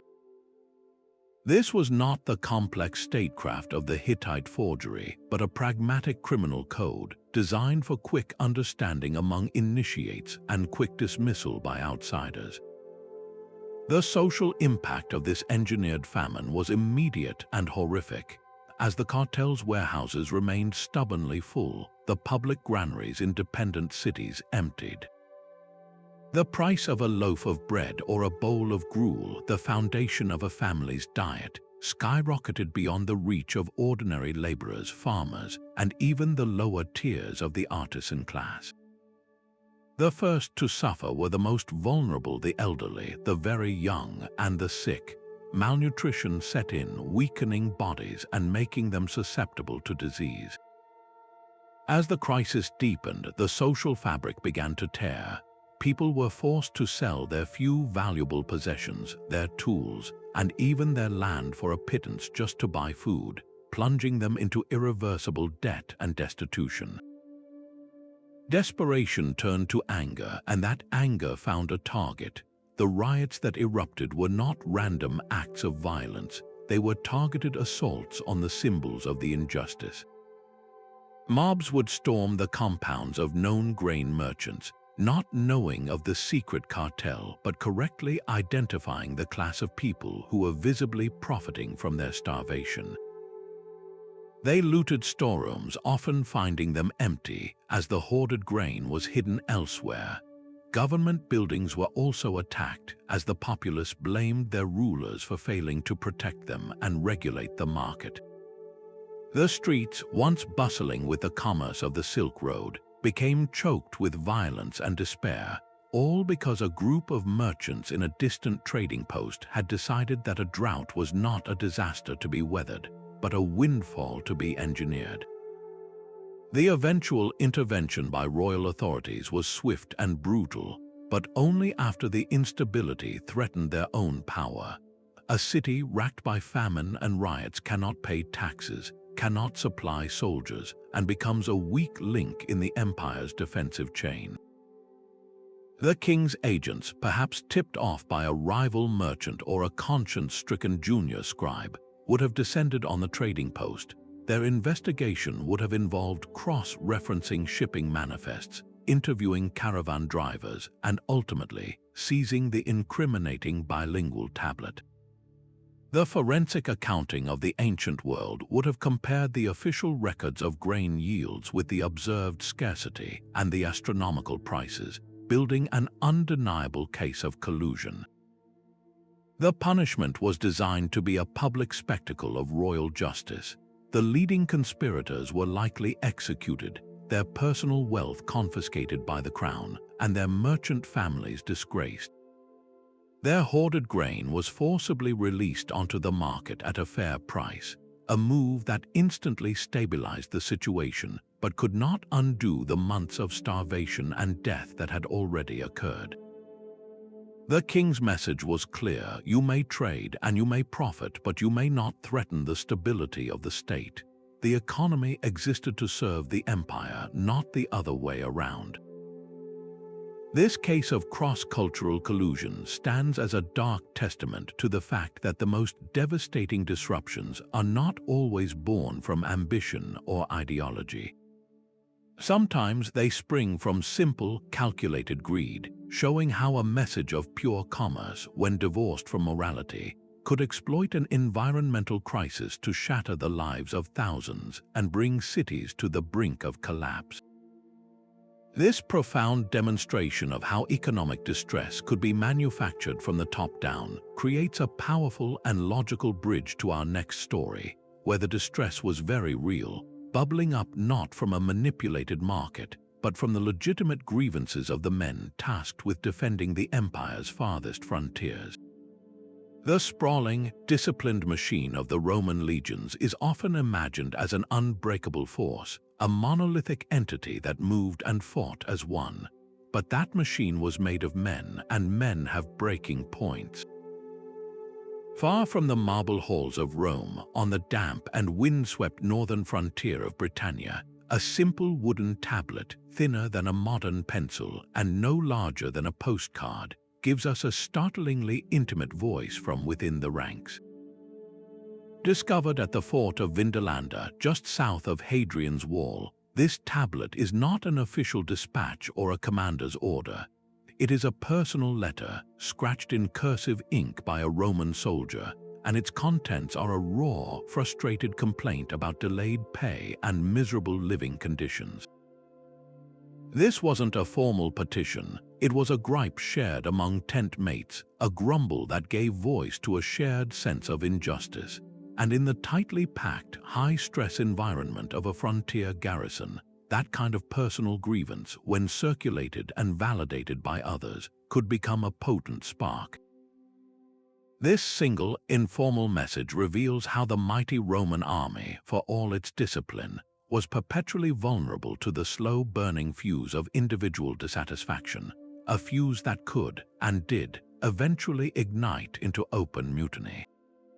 To understand the explosive power of this pay complaint, we must first step into the worn sandals of a legionary stationed on the British frontier. Life here was a world away from the popular image of gleaming armor and triumphant marches. As the expert on Roman military life, Dr. James Fuller, explains, the day-to-day reality for a soldier at a post like Vindolanda was one of relentless labor and profound isolation. These men were not just fighters, they were construction workers, craftsmen, and laborers. Their duties included maintaining the fort, building and repairing the wall itself, quarrying stone, and felling timber. This was backbreaking work in a cold, wet climate for which a Mediterranean recruit was utterly unprepared. The pay, when it arrived, was meant to be their lifeline, their connection to the civilized world they had left behind. A legionary's salary was not just pocket money. It was used to buy better food to supplement the often monotonous and inadequate army rations, to replace worn-out clothing and gear not provided by the state, and to save for the distant dream of an honorable discharge and a grant of land. A delay in pay was therefore not a simple administrative error. It was a direct threat to their health, their morale, and their entire future. It meant hunger, cold, and the gnawing anxiety that the central promise of their service, a reward for their sacrifice, was being broken. This constant, grinding hardship, set against the backdrop of a gloomy, alien landscape and the ever-present threat of attack from the tribes beyond the wall, created a pressure cooker of resentment. The army's legendary discipline, which held this pressure in check, was like the lid on that pot. The pay complaint was the steam starting to hiss out from underneath. The content of the Vindolanda tablet itself is what makes it so uniquely powerful. Written in an informal, cursive script, it reads not like a legal document, but like a conversation. The soldier doesn't use the formal language of a military report. He writes in personal terms, complaining about the specific, tangible consequences of the pay delay. He might mention that his boots are falling apart and he cannot afford new ones, leaving his feet perpetually cold and wet. He could be lamenting that he has no money to send home to his family, shaming him and leaving them in potential hardship. He might even grumble about the poor quality of the local beer or wine he can no longer afford, a small luxury that made the brutal conditions marginally more bearable. This personal framing is crucial. An official decree about budgetary shortfalls is abstract and impersonal. A comrade's heartfelt letter about his freezing feet and empty purse is immediate, relatable, and deeply resonant. It transforms a systemic failure into a personal insult felt by every soldier in the barracks. The letter gave a human face to a bureaucratic problem, and in doing so, it validated the private frustrations of every other soldier who was suffering in silence. It said, "You are not alone in this. Your hardship is real and it is unjust." The network through which this message spread was the ancient equivalent of a social media feed, operating within the intimate confines of the contubernium, the 8-man tent group that was the primary social unit of the Roman legion. These men lived, ate, slept, and fought together. Trust was absolute, and information shared among them traveled with lightning speed and complete confidentiality. The soldier who received the tablet would have read it aloud by the dim light of an oil lamp, his voice low to avoid the ears of an approaching centurion. His tent mates would have nodded in grim agreement, adding their own stories of hardship. "My cloak is threadbare," one might say. "I haven't tasted decent wine in months," another would mutter. The single complaint became a chorus of shared grievance. From one contubernium, the message would leap to the next, passed along by a soldier visiting a friend in a neighboring tent, or discussed quietly while standing guard duty on the lonely, windswept wall. This grassroots network was virtually impossible for the command structure to monitor or control. It operated on bonds of shared experience and mutual survival, making it a far more powerful and credible source of information than any official announcement from the Praetorium. The pay complaint ceased to be one man's letter and became the unit's manifesto, a collective articulation of betrayal that began to erode the very foundation of military authority, voluntary obedience. When this kind of discontent reaches a critical mass, the result is mutiny, and the Roman army on the British frontier was no stranger to such explosions. The disciplinary actions commanders were forced to take in the wake of these incidents reveal their understanding of the danger. A centurion discovering such a circulating letter would have been faced with a dilemma. Punishing the original author was easy, but it would do nothing to address the widespread anger and would likely be seen as tyrannical, only fueling the flames. The Roman command knew that mutiny was often a failure of leadership, not just of discipline. The response, therefore, had to be a mix of brutal deterrence and strategic concession. The ringleaders, those who were most vocal in amplifying the complaints or organizing resistance, would be made an example of. They faced execution, often by clubbing at the hands of their own fellow soldiers in a practice known as fustuarium, a grim ceremony designed to force the unit to collectively participate in the punishment and reassert the chain of command. But simultaneously, the commanding legate would often be forced to address the underlying grievance. He might secure and distribute the back pay, even if it meant draining his own funds or making desperate appeals to the provincial treasury. He might promise improved supplies or a temporary reduction in labor duties. These concessions were a tacit admission that the soldiers' complaints were legitimate, a necessary compromise to regain control and prevent the total disintegration of the frontier force. This delicate dance between the stick of punishment and the carrot of concession shows that even the Roman Empire, with its absolute power, had to listen when the collective voice of its soldiers, first whispered on a wooden tablet, grew into a roar that threatened to drown out the commands of their generals. This potent demonstration of how a grassroots message could challenge the most rigid hierarchy from within sets the stage for a far more sophisticated and secretive form of communication. If the grumbling of common soldiers could force the hand of a legionary commander, imagine the power held by a single, ciphered message from a spy hidden deep within the court of an enemy king. While the grumbling of common soldiers could shake a frontier fort, the fate of entire empires often hinged on a much more sophisticated and perilous form of communication, one conducted in the deepest shadows of enemy territory. This brings us to a moment of high-stakes espionage between two superpowers of the late ancient world, the Byzantine Empire and its perennial rival, the Sasanian Persian Empire. In the endless Cold War between Constantinople and Ctesiphon, a single clay tablet carrying a seemingly nonsensical string of Greek letters became the most valuable piece of real estate on the map.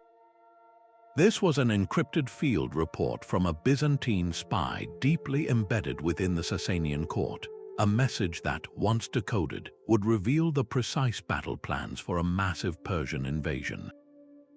The cipher used was not a simple letter swap. It was a devilishly complex system based on Greek numerology, a method known as isopsephy, where each letter of the Greek alphabet corresponded to a specific numerical value.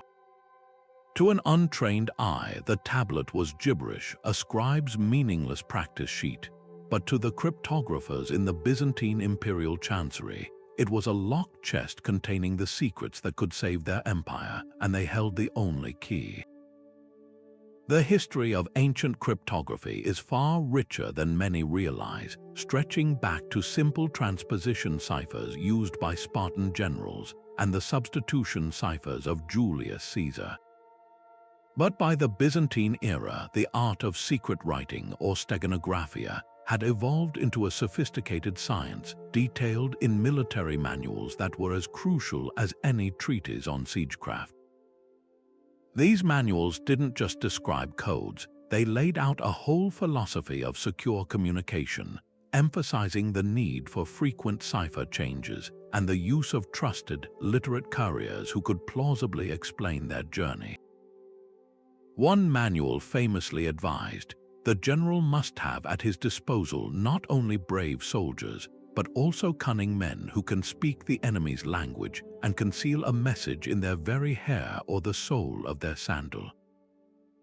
The Byzantine spy who authored our critical message was the living embodiment of this doctrine. His identity was likely a closely guarded secret, known only to a handful of the highest-ranking officials in Constantinople. He was probably not a low-level informant, but a high-value asset, perhaps a Hellenized Persian official, a disgruntled member of the Sasanian nobility, or even a Christian cleric within the Zoroastrian court who maintained secret loyalties to Byzantium. His methods of information gathering would have been a masterclass in tradecraft.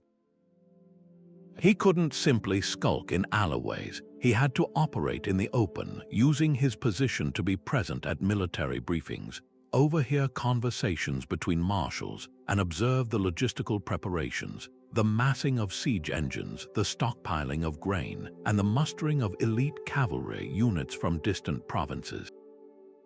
His greatest challenge was not gathering the information, but transmitting it securely out of the heavily guarded Persian capital. The physical act of getting the encoded tablet into the right hands was a mission in itself. He would have used a network of trusted intermediaries, merchants whose caravans moved between empires, nomadic traders who recognized no border, or monks on pilgrimage. The tablet itself might have been hidden inside a hollowed-out religious icon, sealed within a clay jar of wine, or even molded to look like a common, unfired brick in a shipment of construction materials. Every handoff was a moment of extreme vulnerability, a point where the entire operation could collapse and the spy would face a torturous death. Once this priceless tablet finally reached the Byzantine court, the race against time began. The task of decoding fell to a special class of court scholars, men who were not just linguists but also mathematicians, philosophers, and astrologers, well-versed in the esoteric systems of numerology that formed the basis of the cipher. The process was painstaking, a high-pressure puzzle with the future of the empire as the prize. Isopsephy worked by substituting letters for their numerical equivalents. For example, the first letter of the Greek alphabet, alpha, represented 1, beta was 2, and so on. But a skilled cryptographer wouldn't just do a straight substitution. He would use a key, perhaps a line from Homer's Iliad or a passage from the Bible, known only to the sender and receiver. The decoder would first convert the ciphertext into a string of numbers. Then, using the pre-shared key, he would perform a mathematical operation, adding or subtracting the key's numerical sequence from the ciphertext sequence to arrive at a new set of numbers, which he would then convert back into Greek letters, hopefully revealing the plaintext message. It was a laborious, mind-bending task, requiring absolute concentration and a deep understanding of the language's nuances to spot errors or deliberate misinformation. The moment of breakthrough, when the string of numbers finally resolved into a coherent military dispatch, must have been electrifying. The decoded message would have been terrifyingly specific. It likely named the precise mountain pass the main Persian army planned to use as its invasion route, the number of war elephants in their vanguard, the target cities for the initial assault, and the planned date for the offensive to begin. This wasn't vague rumor, it was the enemy's entire playbook. This intelligence triumph allowed the Byzantine emperor and his generals to shift from a posture of reactive defense to one of proactive, strategic counter-preparation. The strategic redeployment of troops that followed was a direct result of this decoded message. Instead of spreading their legions thinly across the entire vulnerable eastern frontier, a costly and ineffective strategy, they could now concentrate their finest forces at the very choke point the Persians intended to breach. They fortified that specific pass with new watchtowers, trenchworks, and hidden stockpiles of ammunition. They moved their feared cataphract heavy cavalry into reserve positions just behind the expected point of contact, ready for a devastating countercharge.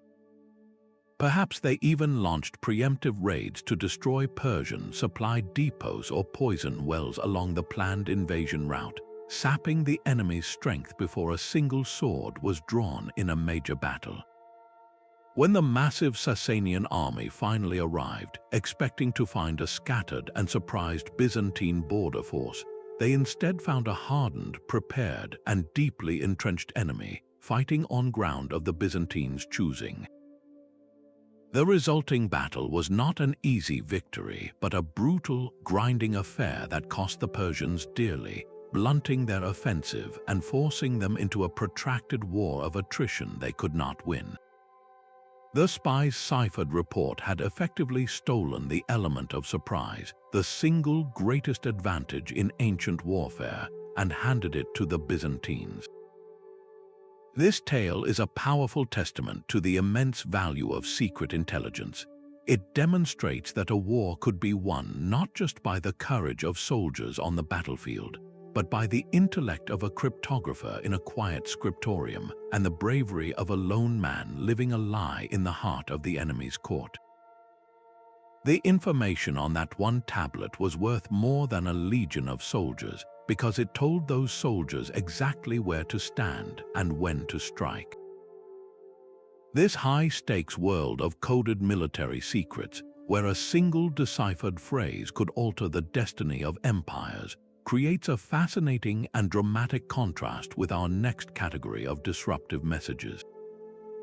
For if a secret report could save an empire from a foreign invasion, what kind of power might reside in a message that was meant not to protect a state, but to fundamentally question its philosophical and ideological foundations, sparking a revolution not of armies but of the human mind?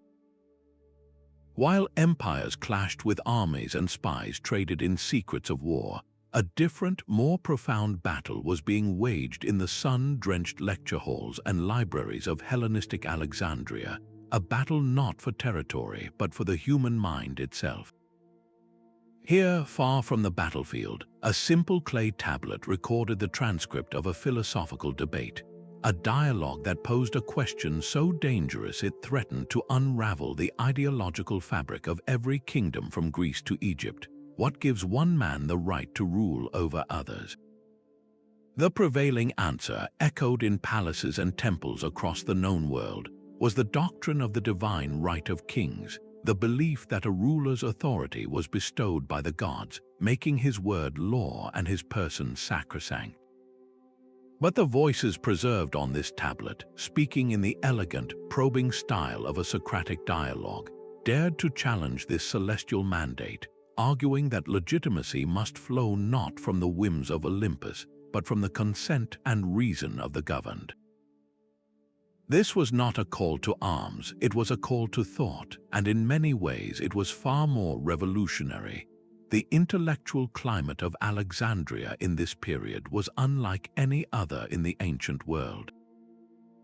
The city was a dazzling fusion of Greek, Egyptian, Jewish, and Eastern thought, a bustling metropolis where the famous library and museums served as a kind of ancient think tank, drawing the greatest scholars, scientists, and philosophers from across the Mediterranean. As philosopher Dr. Helena Ross illuminates, Alexandria was a pressure cooker for new ideas. The collision of different cultures forced people to question their own assumptions. When you see Egyptian pharaohs being worshipped as gods while Greek philosophers are debating the nature of justice in the public square, the concept of a king's inherent divinity starts to look less like a universal truth and more like a cultural preference, one that could be examined, debated, and potentially rejected. This environment of intense cross-cultural scrutiny created a space where previously unassailable truths could be placed under the microscope of rational inquiry, and the tablet from our story is a direct product of this radical, questioning spirit. The debate itself, as recorded on the tablet, was structured around a series of devastatingly simple propositions that systematically dismantled the logic of inherited divine power. The first key proposition questioned the very nature of virtue and knowledge. The dialogue asked, is the ability to rule effectively a skill that can be taught and learned, like medicine or shipbuilding, or is it a mystical quality passed down through a royal bloodline? The philosophers argued that if kingship were a true skill, then the son of a great king would be no more guaranteed to be a good ruler than the son of a great doctor is guaranteed to be a skilled physician. This simple analogy struck at the heart of dynastic succession, suggesting that the right to rule should be earned through wisdom and competence, not inherited through an accident of birth. A second, even more radical proposition challenged the link between power and moral goodness. The dialogue pointed out that many who hold great power, including kings, often act unjustly. They lie, they steal, they wage wars of aggression. If a king's authority truly came from the gods, who were the source of justice, then how could he so frequently act in ways that were manifestly unjust? This created a logical paradox. Either the gods were unjust, which was unthinkable, or the king's power did not, in fact, derive from the gods in the way it was claimed. This line of reasoning shifted the source of political legitimacy from the divine to the ethical, suggesting that a ruler's right to command was contingent upon his commitment to justice and the common good. Finally, the dialogue put forth the idea of a social contract, a concept that would echo for millennia. It proposed that human societies were not created by gods for kings to rule, but were formed by people themselves for mutual protection and benefit. In this view, rulers were originally chosen by the people to serve them, to administer laws that everyone had agreed upon. Kingship, therefore, was not a divine right but a public office, a form of service. If the ruler failed in his duty, if he became a tyrant who preyed upon the people instead of protecting them, then the people had not just the right but the responsibility to revoke his power. This was the ideological foundation for republicanism, carved into clay centuries before the rise of the Roman Republic. Unsurprisingly, such ideas were considered deeply subversive by the ruling Ptolemaic dynasty in Egypt, Greek kings who had adopted the trappings of pharaonic divinity to legitimize their rule over a native Egyptian population. The original tablet was almost certainly seized and suppressed by royal authorities. Possessing a copy could be seen as an act of treason, punishable by exile or death. But you cannot unthink a powerful idea, and the means of this text's clandestine distribution were as ingenious as its arguments. Copies were not made on grand public monuments, but on small, portable papyrus scrolls or wax tablets that could be easily concealed. They were passed hand to hand among trusted students in private homes and gardens, away from the prying eyes of royal informants. The text itself may have been disguised, perhaps embedded within the pages of a less controversial work on ethics or natural philosophy, a hidden gem waiting to be discovered by a discerning reader. This underground network of intellectual descent operated on personal trust and shared curiosity, ensuring that the dangerous ideas contained within the dialogue could survive the state's attempt to erase them, circulating quietly among the educated elites who were growing increasingly skeptical of absolute power. The long-term influence of this suppressed text rippled far beyond the walls of Alexandria, finding fertile ground centuries later in the Roman Republic. Roman thinkers like Cicero, who studied Greek philosophy extensively, were deeply influenced by these Hellenistic debates about the nature of just governance. While Rome was never a democracy in the modern sense, its entire political structure was built on a profound suspicion of kingship. a suspicion these philosophical arguments helped to codify and justify. Cicero's own writings on the res publica, the public thing or commonwealth, are filled with echoes of the Alexandrian dialogue. He argued that the state existed for the welfare of the people, that true law was right reason in harmony with nature, and that a magistrate who violated that law was no magistrate at all. These were not original Roman concepts. They were the refined products of Greek political thought, including the very ideas preserved on our tablet. This intellectual lineage provided the Republican opposition to figures like Julius Caesar with a powerful philosophical weapon, a language to articulate why the concentration of absolute power in one man was not just politically dangerous, but fundamentally unnatural and unjust. The story of this philosophical tablet demonstrates a different kind of disruptive power altogether. It wasn't the swift, sharp disruption of a battlefield betrayal or an economic conspiracy. It was a slow, deep, seismic shift in the bedrock of political thought. It proved that the most enduring challenges to authority are not always written in the language of edicts and ultimatums, but in the language of questions and reason. By attacking the ideological justification for kingship itself, this message sowed seeds of doubt that would eventually grow into forests of revolution, shaping the course of Western political philosophy for centuries to come. It reminds us that before a people can change their government, they must first change their minds, and that the most dangerous weapon in any dissident's arsenal is a well-reasoned argument against the legitimacy of power. This profound shift from challenging political structures to questioning the very relationship between humanity and the natural world leads us to our next tablet, which reveals how a different kind of order, the ecological order, could be weaponized in the ruthless pursuit of power. The sprawling Khmer Empire, with its magnificent capital at anchor, was a civilization engineered for water. Its heart was not just stone and mortar, but a vast, intricate web of canals, reservoirs known as barrays, and sophisticated irrigation channels that transformed the seasonal deluges of the monsoon into a year-round life source.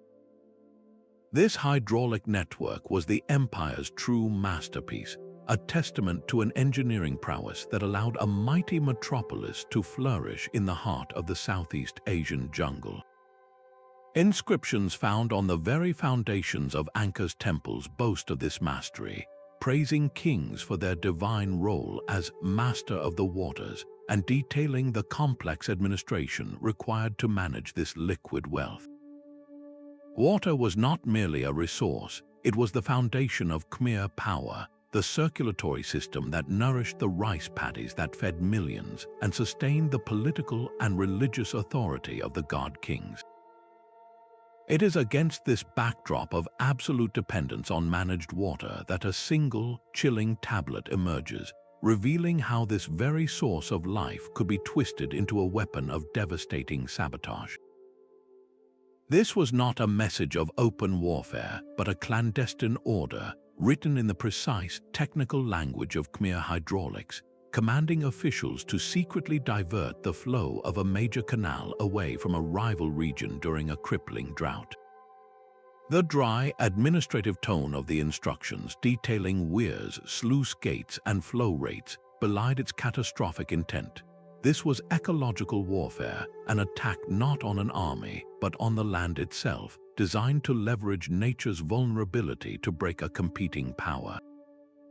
The engineering knowledge required to execute such a sabotage was as sophisticated as that needed to build the system in the first place. The Khmer hydraulic engineers were the unsung architects of their empire's golden age. They possessed a profound understanding of hydrology and gravity-fed systems, capable of moving millions of gallons of water across vast distances. To weaponize this system, the saboteurs needed an intimate familiarity with the entire network's blueprint. They had to know exactly which canal fed which region, the specific design of the movable sluice gates that controlled the water's flow, and the topographical gradients that would allow them to redirect water without causing an obvious, catastrophic flood upstream that would betray their actions. The technical hydraulic terms used in the tablet were a form of classified knowledge, a language of power understood only by a small, elite core of engineers and administrators. A command to raise the spillway at the junction of the northern channel by 3 hand spans, or to divert 20% of the flow into the old, silted eastern canal, would have been perfectly clear to its recipients, but meaningless to an outsider. This was a conspiracy of experts, a betrayal from within the very class of people sworn to maintain the delicate balance of the empire's most critical infrastructure. Their actions demonstrate a dark truth, the same deep knowledge that allows a society to tame its environment for survival can also be used to dismantle that survival with terrifying precision. The social consequences of this calculated water theft were immediate and horrific. For the farmers in the targeted region, the slowly receding waters in their irrigation channels were not just an inconvenience, they were a death sentence. The rice seedlings, parched and wilting under the relentless sun, would have turned from vibrant green to a brittle, sickly yellow before finally collapsing into dust. The failure of a single rice crop meant not just hunger but famine. The social order built on agricultural surplus unraveled with terrifying speed. Local rulers, unable to provide for their people, saw their authority evaporate. The bonds of community, once strengthened by shared labor in the paddies, were strained to breaking point by the desperate competition for the dwindling water and the last remaining stores of grain. This engineered scarcity triggered a wave of forced migration, as entire villages abandoned their ancestral lands, their homes, and their fields, becoming streams of desperate refugees. These displaced populations did not just vanish, they flowed into neighboring regions, overwhelming their resources and creating new tensions. They brought with them not only their hunger but also their stories of betrayal, their certainty that their suffering was not an act of God but an act of man. This human tide, created by a few lines of text on a clay tablet, placed an immense strain on the social and economic fabric of the entire kingdom, proving that a message could displace people as effectively as any invading army. The long-term impact of this sabotage was a profound and irreversible depletion of trust between regions. Before the incident, the intricate water management system of the Khmer Empire functioned on a foundation of implicit cooperation. A downstream region trusted that the upstream authorities would maintain a fair and consistent flow of water, a shared understanding that was essential for collective survival in a challenging environment. The sabotage order shattered this fundamental compact. It revealed that the system was not a benevolent, neutral web of channels, but a network that could be weaponized by those in control. In the aftermath, even if the water flow was eventually restored, the psychological damage was permanent. The targeted region would never again trust its upstream neighbors or the central authority in Ankara. They would likely have begun investing their own scarce resources in building defensive, redundant water sources, smaller, inefficient local reservoirs and wells, duplicating effort and weakening the overall efficiency of the imperial system.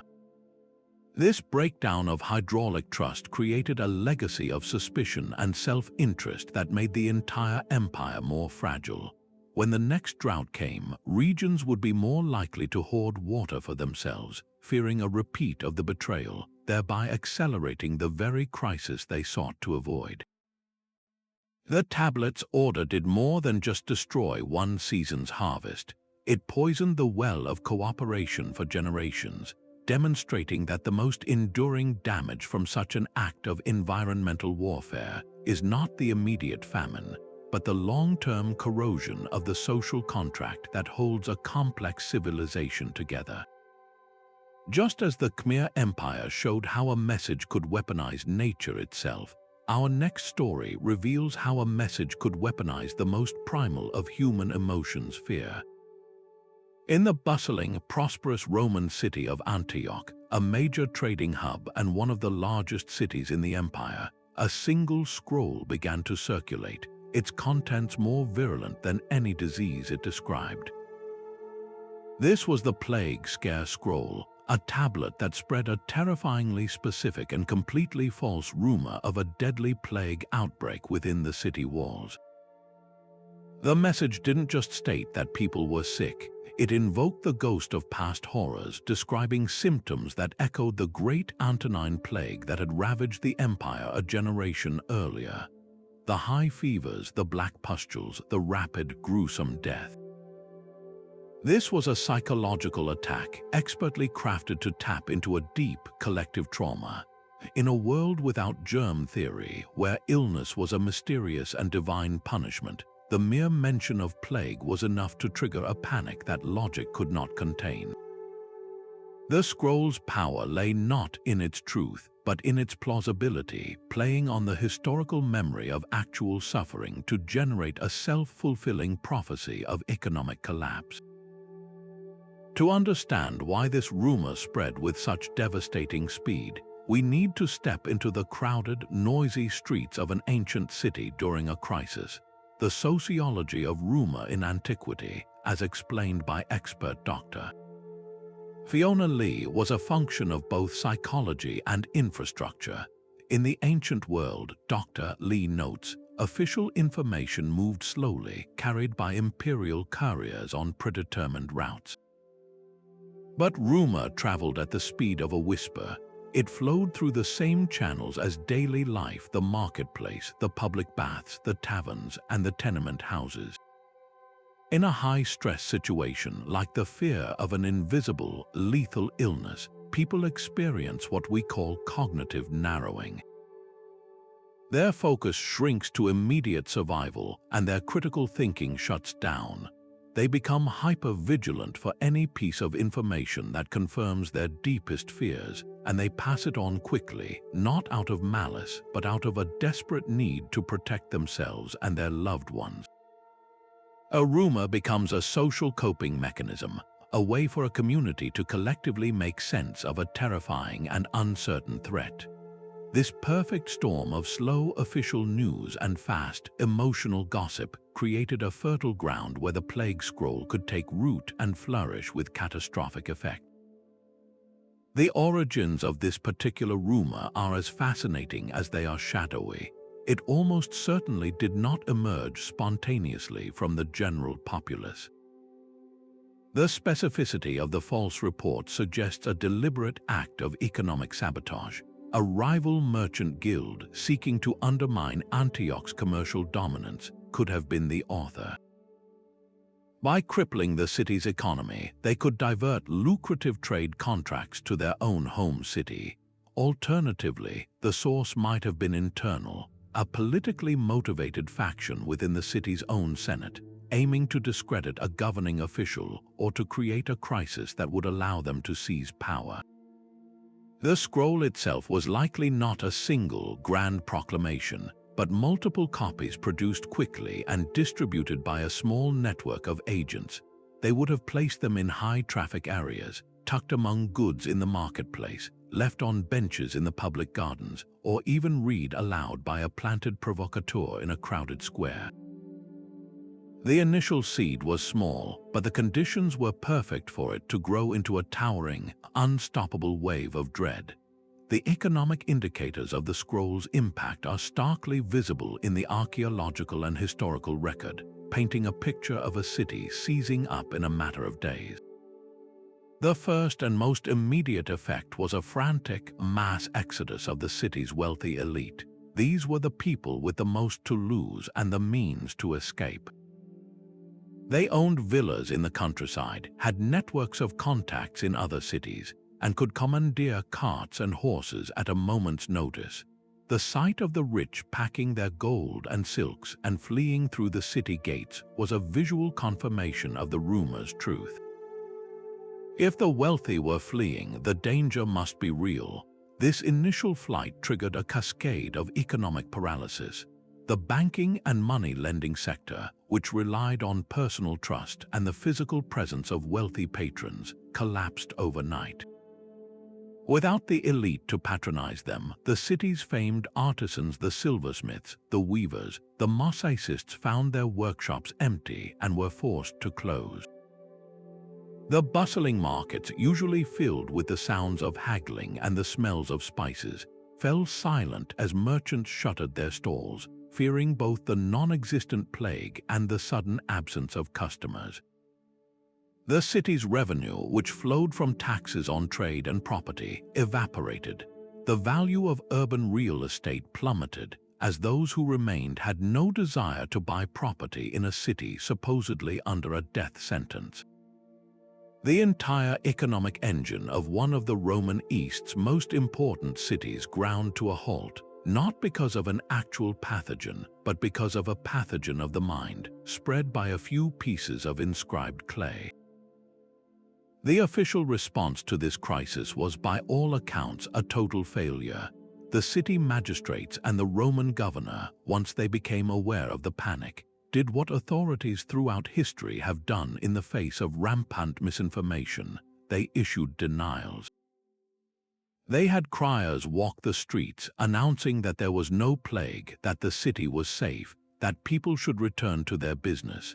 But these official pronouncements rang hollow against the visceral, terrifying testimony of the scroll and the confirming evidence of the fleeing caravans of the rich. The authorities had no way to prove a negative. They could not point to a body of scientific evidence or publicly track infection rates. Their denials were just more words, and in a contest between official, sterile words and a vivid, emotionally charged narrative of disease and death, the narrative won every time. The government's credibility, already strained by the sudden crisis, was shattered. This ancient episode stands as a timeless lesson in the power of fear-based messaging. It demonstrates that misinformation does not need to be sophisticated to be effective. It only needs to tap into a pre-existing anxiety. The Plague Scare Scroll exploited the universal human fear of uncontrollable disease and the specific historical memory of the Roman people. It showed that an economy, for all its complexity and apparent strength, is ultimately a fragile construct built on confidence. When that confidence is replaced by fear, the entire system can unravel with breathtaking speed. The true plague was not in the bodies of the citizens, but in the information ecosystem of the city, a contagion of panic that proved far more damaging than any physical illness. This stark example of how a single, false message could bring a prosperous city to its knees through sheer psychological terror sets a powerful and unsettling stage for our final category of disruptive messages.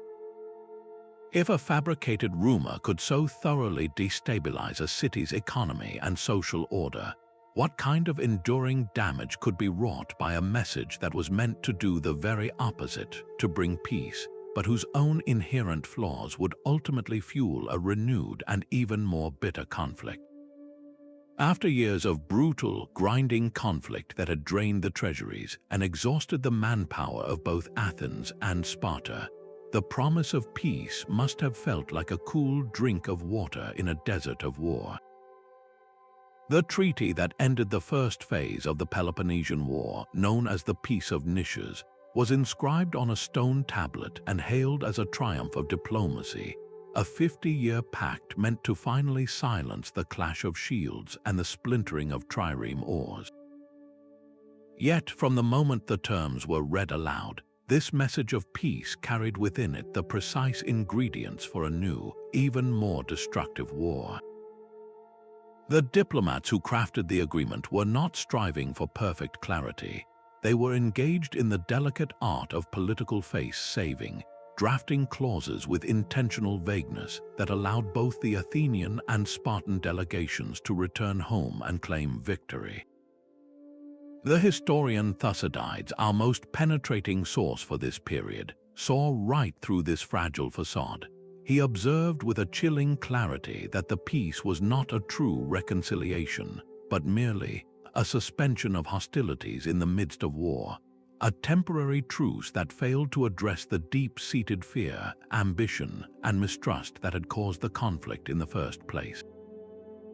The peace treaty, rather than healing the wounds of Greece, simply provided a quiet intermission for both sides to sharpen their knives, its ambiguous language offering a blank canvas onto which each city-state could project its own paranoid interpretations and expansionist dreams. The most explosive ambiguities were not in the grand declarations, but in the devilish details of territorial control and financial obligation. One clause addressed the status of the strategically vital city of Amphipolis in Thrace. The treaty stipulated that Athens would not be forced to go to war to reclaim it, but it was deliberately silent on who actually held legitimate sovereignty over it. The Athenians, who had founded the colony and derived immense wealth from its gold mines and timber, interpreted this as a temporary concession, fully expecting the city to be returned to them through diplomatic pressure. The Spartans and their allies, however, read the exact same words as a permanent ratification of the status quo, viewing any Athenian attempt to regain influence there as a direct violation of the peace. Another critical point of contention was the wording around the tribute from various subject states. The text was a masterpiece of diplomatic evasion, using conditional language that left it stunningly unclear which cities were obligated to pay tribute to Athens and which were now free. This created an immediate flashpoint. Hardline factions in both cities seized upon these open-ended phrases to argue for the most aggressive possible interpretation.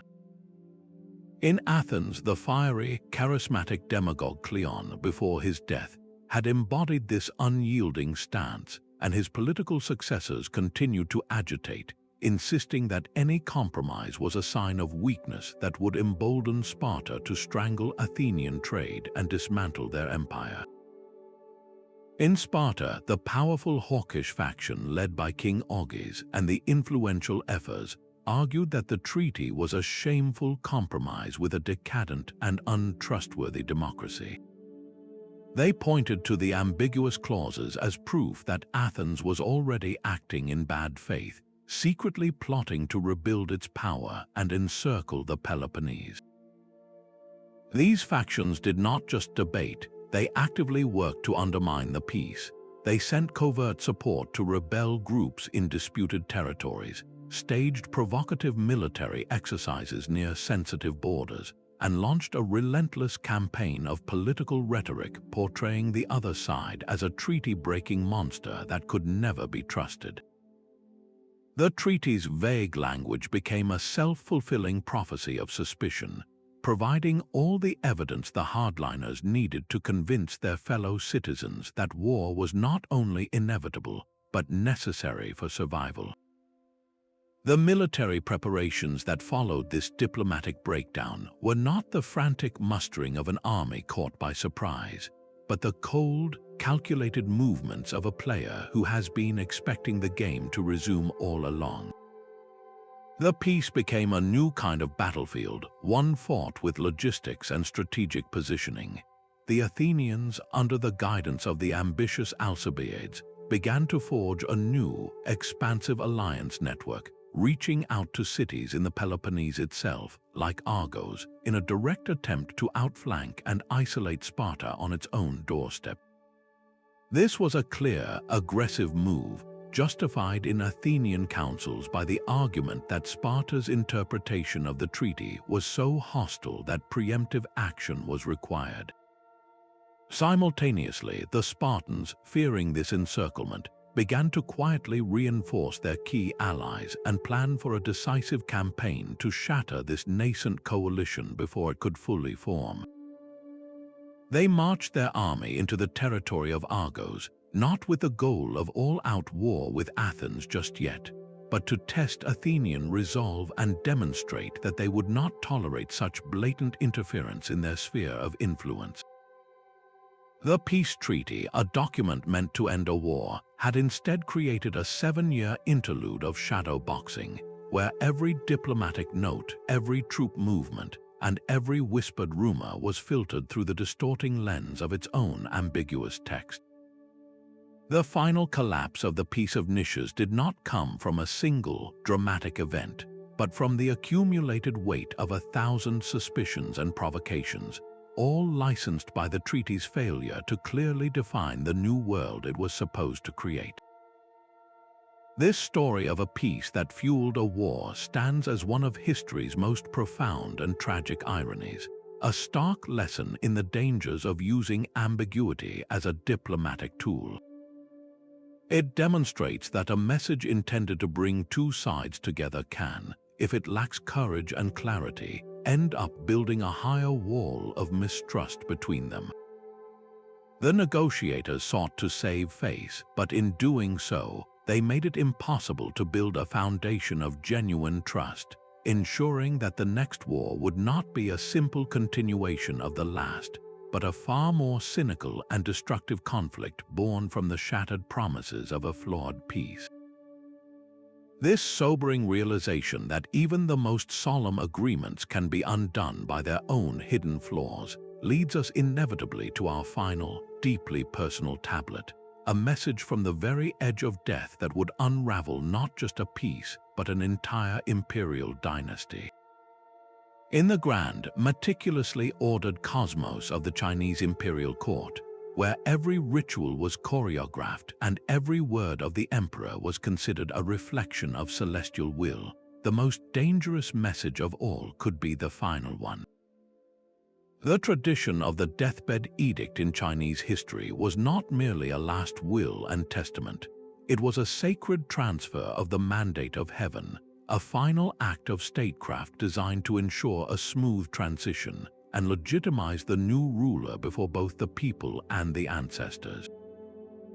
These documents were expected to be models of Confucian virtue, affirming the designated heir, dispensing sage advice, and perhaps offering a humble reflection on the departing emperor's reign. They were scripts for continuity. But what happened when the final script was a shocking deviation? A chaotic and unscripted confession that tore apart the very narrative of legitimacy it was supposed to uphold. This is the mystery of the 26th tablet, a clay document from the height of the Tang dynasty that surfaced in the tumultuous hours following an emperor's death, purporting to be his genuine deathbed confession, a raw, unvarnished admission of illegitimate acts that poisoned the well of authority for his chosen successor and plunged a glittering empire into a bloody civil war. The message on this tablet was a personal bomb disguised as a final prayer, and its explosion demonstrated that even the most powerful dynasty could be brought to its knees not by an external army, but by the whispered doubts surrounding a dying man's last words. The authenticity of this confession was the central battlefield upon which the empire's future was fought. From the moment it was read aloud to a stunned court, factions formed instantly around a single, explosive question: were these truly the emperor's words or a brilliant, malicious forgery? The political groups that championed the tablet's veracity were typically those who had been sidelined by the designated successor. A younger prince, perhaps more ambitious or backed by a powerful maternal clan, would seize upon the confession as a divine gift. The text itself, if we are to believe its proponents, was stunning in its candor. It might have admitted that the emperor's favorite concubine, the mother of the designated heir, had used witchcraft or manipulation to secure her son's position, thereby corrupting the natural line of succession.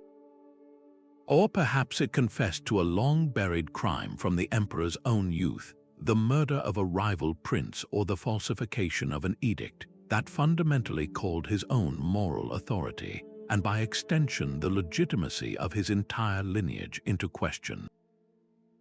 For the faction supporting the younger prince, this was not a scandal, it was a revelation. They argued that the late emperor, in a final fit of conscience, was trying to correct a cosmic wrong from beyond the grave. They portrayed themselves not as usurpers, but as restorers of true legitimacy, the faithful executors of the emperor's ultimate, repentant wish. Their entire justification for rebellion was built on the emotional power of this supposed deathbed reckoning. Arrayed against them were the traditionalists and the officials whose power was inextricably linked to the stability of the established succession.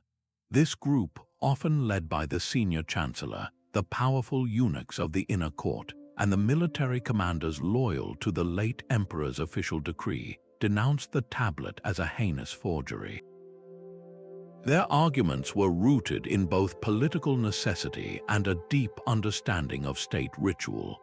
They pointed out that the very concept of such a chaotic, self-incriminating confession violated every principle of the dynastic ancestor, the carefully cultivated image of wisdom and infallibility that every emperor was duty-bound to maintain for the sake of the realm.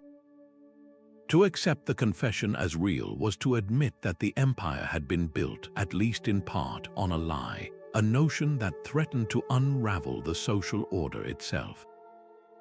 They argued that the dying emperor, surrounded by his most trusted advisors, would have been focused solely on ensuring stability, not on sowing the seeds of discord with a sensational and destabilizing admission. For this faction, defending the designated heir was synonymous with defending the state, and the confession tablet was nothing less than a weapon of treason, a carefully crafted narrative designed to cloak a naked power grab in the illusory garment of a dead man's remorse.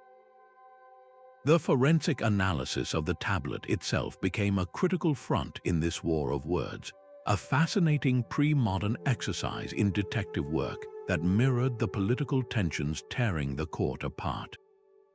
As historian Dr. Y. Zhang explains, in a system where imperial legitimacy was the cornerstone of all political power, the materiality of a document, the clay, the script, the seal, was as important as its content. A disputed edict forced the court to become a courtroom where scribes and scholars were the expert witnesses. The first line of inquiry was the script. The imperial chancery employed specific, highly trained scribes whose calligraphic style was as regulated as a uniform. Experts would have been summoned to compare the handwriting on the confession tablet with verified examples of the late emperor's own hand, or more likely, the hand of the senior scribe who was officially responsible for recording his final words. They would have looked for tiny, telltale signs, the angle of a brushstroke in a particular character, the pressure applied at the beginning of a line, the spacing between columns of text. A single, inconsistent flourish could be presented as definitive proof of a forgery. Conversely, a perfect match could be dismissed by opponents as the work of a master counterfeiter hired by the conspirators. The material of the tablet was also subjected to intense scrutiny. The clay used for official court documents often came from a specific, imperial-controlled source. Analysts would have examined its color, its texture, and the composition of its fine grit inclusions. They might have even broken off a tiny fragment to test its porosity or how it reacted to heat, comparing it to known, authentic tablets from the same period. A difference in the clay's mineral signature could be powerful evidence that the tablet was produced outside the palace walls. The most damning evidence of all, however, would have been the imperial seal. The Great Seal of the Emperor was the ultimate symbol of his authority, and its impression in the clay was protected with the utmost secrecy. Any anomaly in the seal's intricate design, a worn-down corner, a hairline crack not present on other seals from that time, or a slight misalignment would have been leapt upon by the anti-confession faction as irrefutable proof of a fake. Yet the forgers, if they were indeed forgers, were likely brilliant. They might have used a seal stolen years before and kept in reserve for just such an occasion, or they might have created a near-perfect replica, making the forensic debate as contentious and unresolved as the political one. The civil war that ensued was the inevitable, bloody consequence of this irreconcilable split over a few lines of text. The conflict was not a simple border skirmish. It was an existential struggle for the heart of the empire, a war fueled by the potent ideological poison of the Confession Tablet. The faction supporting the younger prince, armed with their powerful narrative of a corrupted succession, would have rallied military governors in the provinces who were hungry for more autonomy or a greater share of power at court. They marched under the banner of rectifying the wrong, presenting themselves as the true loyalists carrying out the emperor's final, hidden wish.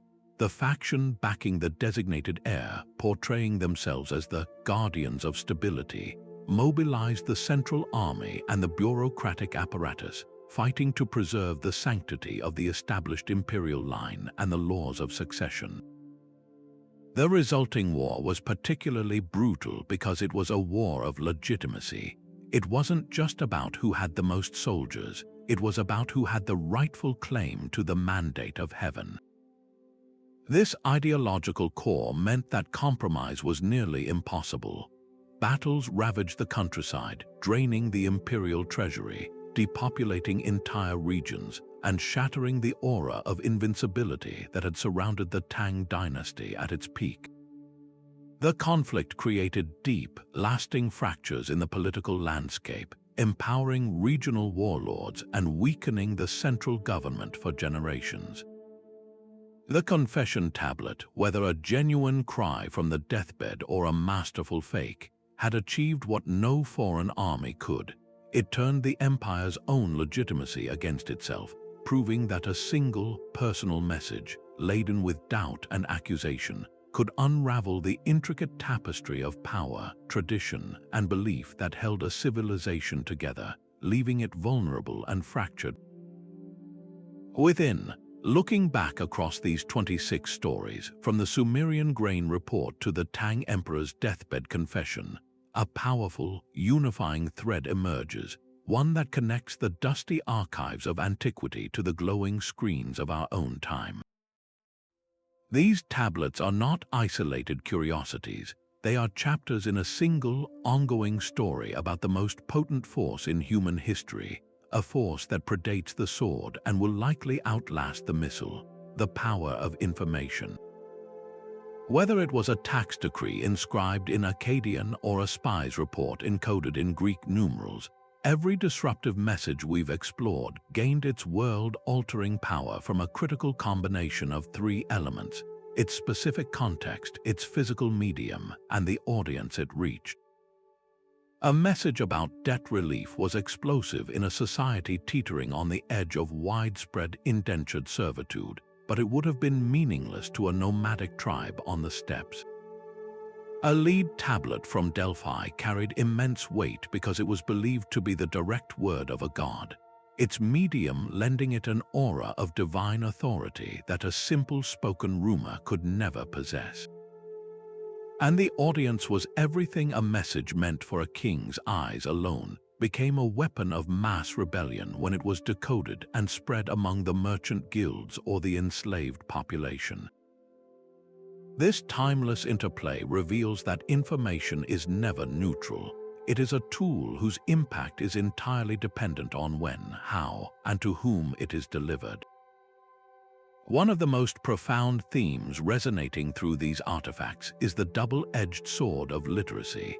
In an age where most people could not read or write, the ability to decode cuneiform, linear B, or hieroglyphics was a form of power so concentrated it was almost magical. The scribe who could alter a royal succession record, the priest who could interpret an astronomical omen, the merchant who could read a coded price-fixing agreement, these individuals operated as the original information elites. They controlled the narrative, and by extension, they could control the flow of money, the legitimacy of kings, and the faith of millions. Literacy was the ultimate gatekeeper, a barrier that separated the powerful from the powerless. Yet, as we saw with the slave rebellion proclamation in Sicily or the satirical acrostic verse in Mesopotamia, marginalized groups consistently found ways to create their own forms of literacy, their own coded languages to bypass the official channels of control. They proved that the power of the written word could be subverted from below, that the tool used to enforce hierarchy could also be wielded to dismantle it. This ancient struggle over who gets to read, write, and interpret is one we are still grappling with today in debates about digital access, media literacy, and the very nature of truth in an online world. Another inescapable pattern is the inherent vulnerability of centralized power to leaks and disclosures. From the Persian satrap whose embezzlement was exposed by a single audit tablet to the Roman general whose encrypted defection orders were eventually deciphered, these stories show that no palace wall is thick enough, no administrative system is airtight enough to contain a truth that someone, somewhere, is determined to reveal. Empires, by their very nature, create vast repositories of sensitive information, tax records, military plans, diplomatic correspondence, secret treaties. The very act of centralizing this knowledge creates a single point of catastrophic failure. A disgruntled scribe, a bribed official, or an idealistic whistleblower can extract one crucial piece of that information and use it to shatter the illusion of imperial control. The Hittites learned this when a forged treaty left their borders undefended. The Han dynasty understood it as their appeasement policy was debated and potentially leaked to the Khung-Nu. Centralized power, for all its impressive grandeur, is perpetually fragile, forever at the mercy of the information it tries so desperately to hoard and control. And woven through almost every one of these 26 tales are the timeless, almost instinctual human tactics of encoding and deception. The need to hide meaning is as old as communication itself. We see it in the slave's use of agricultural metaphors, the spy's sophisticated numerical cipher, the Assyrian general's deliberately misleading treaty language, and the scribe's clever acrostic satire. These were not just practical solutions to immediate problems, they were sophisticated arts. The creators of these messages understood that the surface meaning was often a decoy, and that true power lay in the subtext, accessible only to those with the key. They were masters of psychological warfare, knowing that a false promise could be more effective than 1,000 battering rams, and that an ambiguous prophecy could be more destabilizing than an open declaration of war. This ancient arms race between codemakers and codebreakers, between truth-tellers and deceivers, has never truly ended. It has simply migrated to new platforms, using new tools but operating on the same fundamental principles of obfuscation and revelation. As the modern historian Dr. Linda Moore so aptly observes, the medium may have changed from fired clay to fiber optics, but the game remains eerily familiar. A tweet from a world leader can trigger panic in financial markets just as a Babylonian Omen tablet could topple a governor. A leaked diplomatic cable on the internet can upend foreign policy, just as the Hittite forged treaty redrew the map of Anatolia. A viral piece of misinformation on social media can incite violence and sway elections with the same devastating efficiency as the Roman plague scare scroll. We are living in an age of digital tablets where every one of us is both a potential scribe and a potential audience for messages that can disrupt our modern empires. Her insight forces us to look at our own world through the lens of these ancient disruptions. The central challenge of our time is not a lack of information, but an overwhelming flood of it, a chaotic marketplace where verified facts compete on an uneven playing field with weaponized falsehoods. The same psychological vulnerabilities that made a Babylonian crowd panic at a predicted eclipse are exploited by modern purveyors of fake news and conspiracy theories. The same tribal loyalties that made a Spartan king hear only what he wanted to hear in a Delphic prophecy now create impenetrable digital echo chambers. We are all, in a sense, citizens of a new global empire of information, and the lessons from these 26 tablets are our most vital guidebook. They teach us to be critical of the messages we receive, to question the source and the medium, to look for the hidden codes and the unstated agendas. They remind us that the power to write, to decode, and to disseminate information is a profound responsibility. So the next time you read a headline, forward a message, or compose a post, consider the weight of that action. You are participating in the same ancient, powerful, and perilous human drama that once unfolded on tablets of clay. You are holding a piece of the story, with the power to either reinforce the structures around you or to inscribe a message of your own that might, just might, change everything. And so we reach the end of our journey through time, holding these 26 fragments of history in our minds. We have seen how a simple list of grain in Sumer could ignite civil unrest, how a tax decree in Babylon could mobilize merchant guilds in rebellion, and how a forged treaty could lure the Hittite Empire into a fatal trap. We witnessed the personal ambition of a Roman general, encrypted on a bronze tablet, collapse a frontier, and the cold calculation of Phoenician merchants, coordinating a price-fixing conspiracy that shook the Mediterranean economy. From the clever satire of a Mesopotamian scribe to the desperate plea of an Assyrian prince, from the theological bomb of an Egyptian priest to the weaponized astronomy of Babylonian priests, a single, undeniable truth has emerged again and again. Information is the ultimate landscape of power. It is the terrain upon which every empire is built, and as we have seen, the fault line along which every empire can fracture. These clay tablets were not passive records. They were active participants in history, delivery systems for ideas that could topple thrones, bankrupt treasuries, and shatter the very myths that held societies together.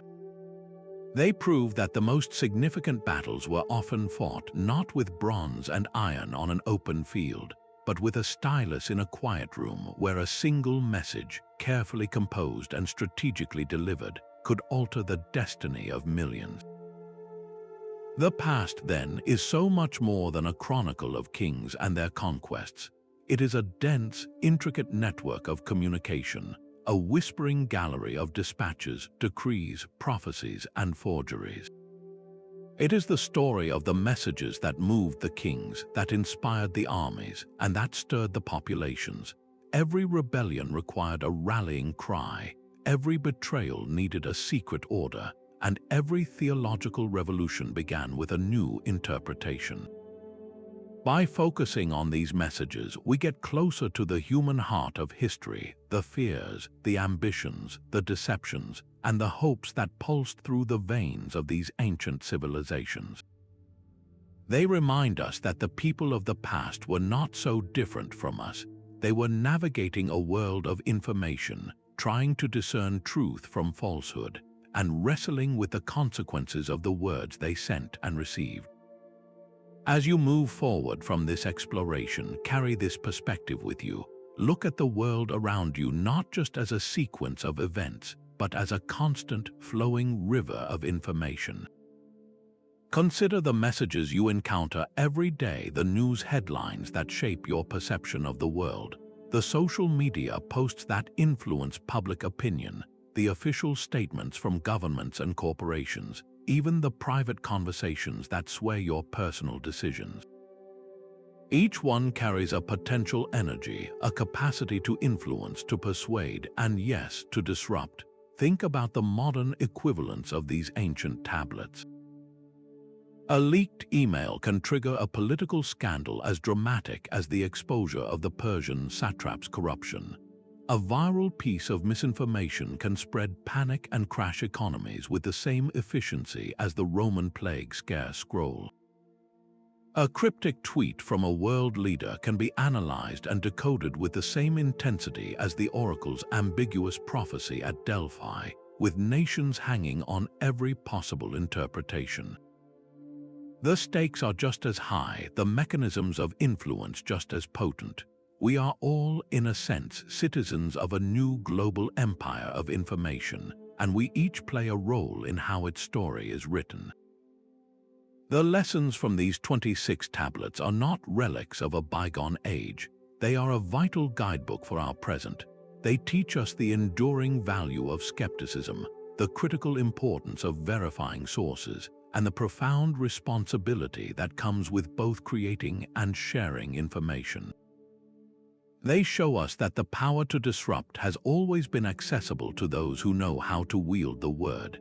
If you found this journey into the heart of historical intrigue as captivating as we did, if these stories of coded proclamations and empire-shattering forgeries have sparked your curiosity, then there is so much more to discover. Subscribe to our channel for more deep dives into the world's greatest historical mysteries, where we continue to unravel the secrets of the past to better understand the forces that shape our present. And now we would love to hear from you. The conversation doesn't have to end here. In the comments below, tell us which of these 26 stories resonated most deeply with you. Was it the courage of the slave who encoded a call to arms in agricultural terms? The cunning of the Byzantine spy whose ciphered report saved an empire? Or the tragic irony of the peace treaty whose ambiguous clauses fueled a renewed war? Share your thoughts and let's continue this exploration together. Thank you for joining us on this remarkable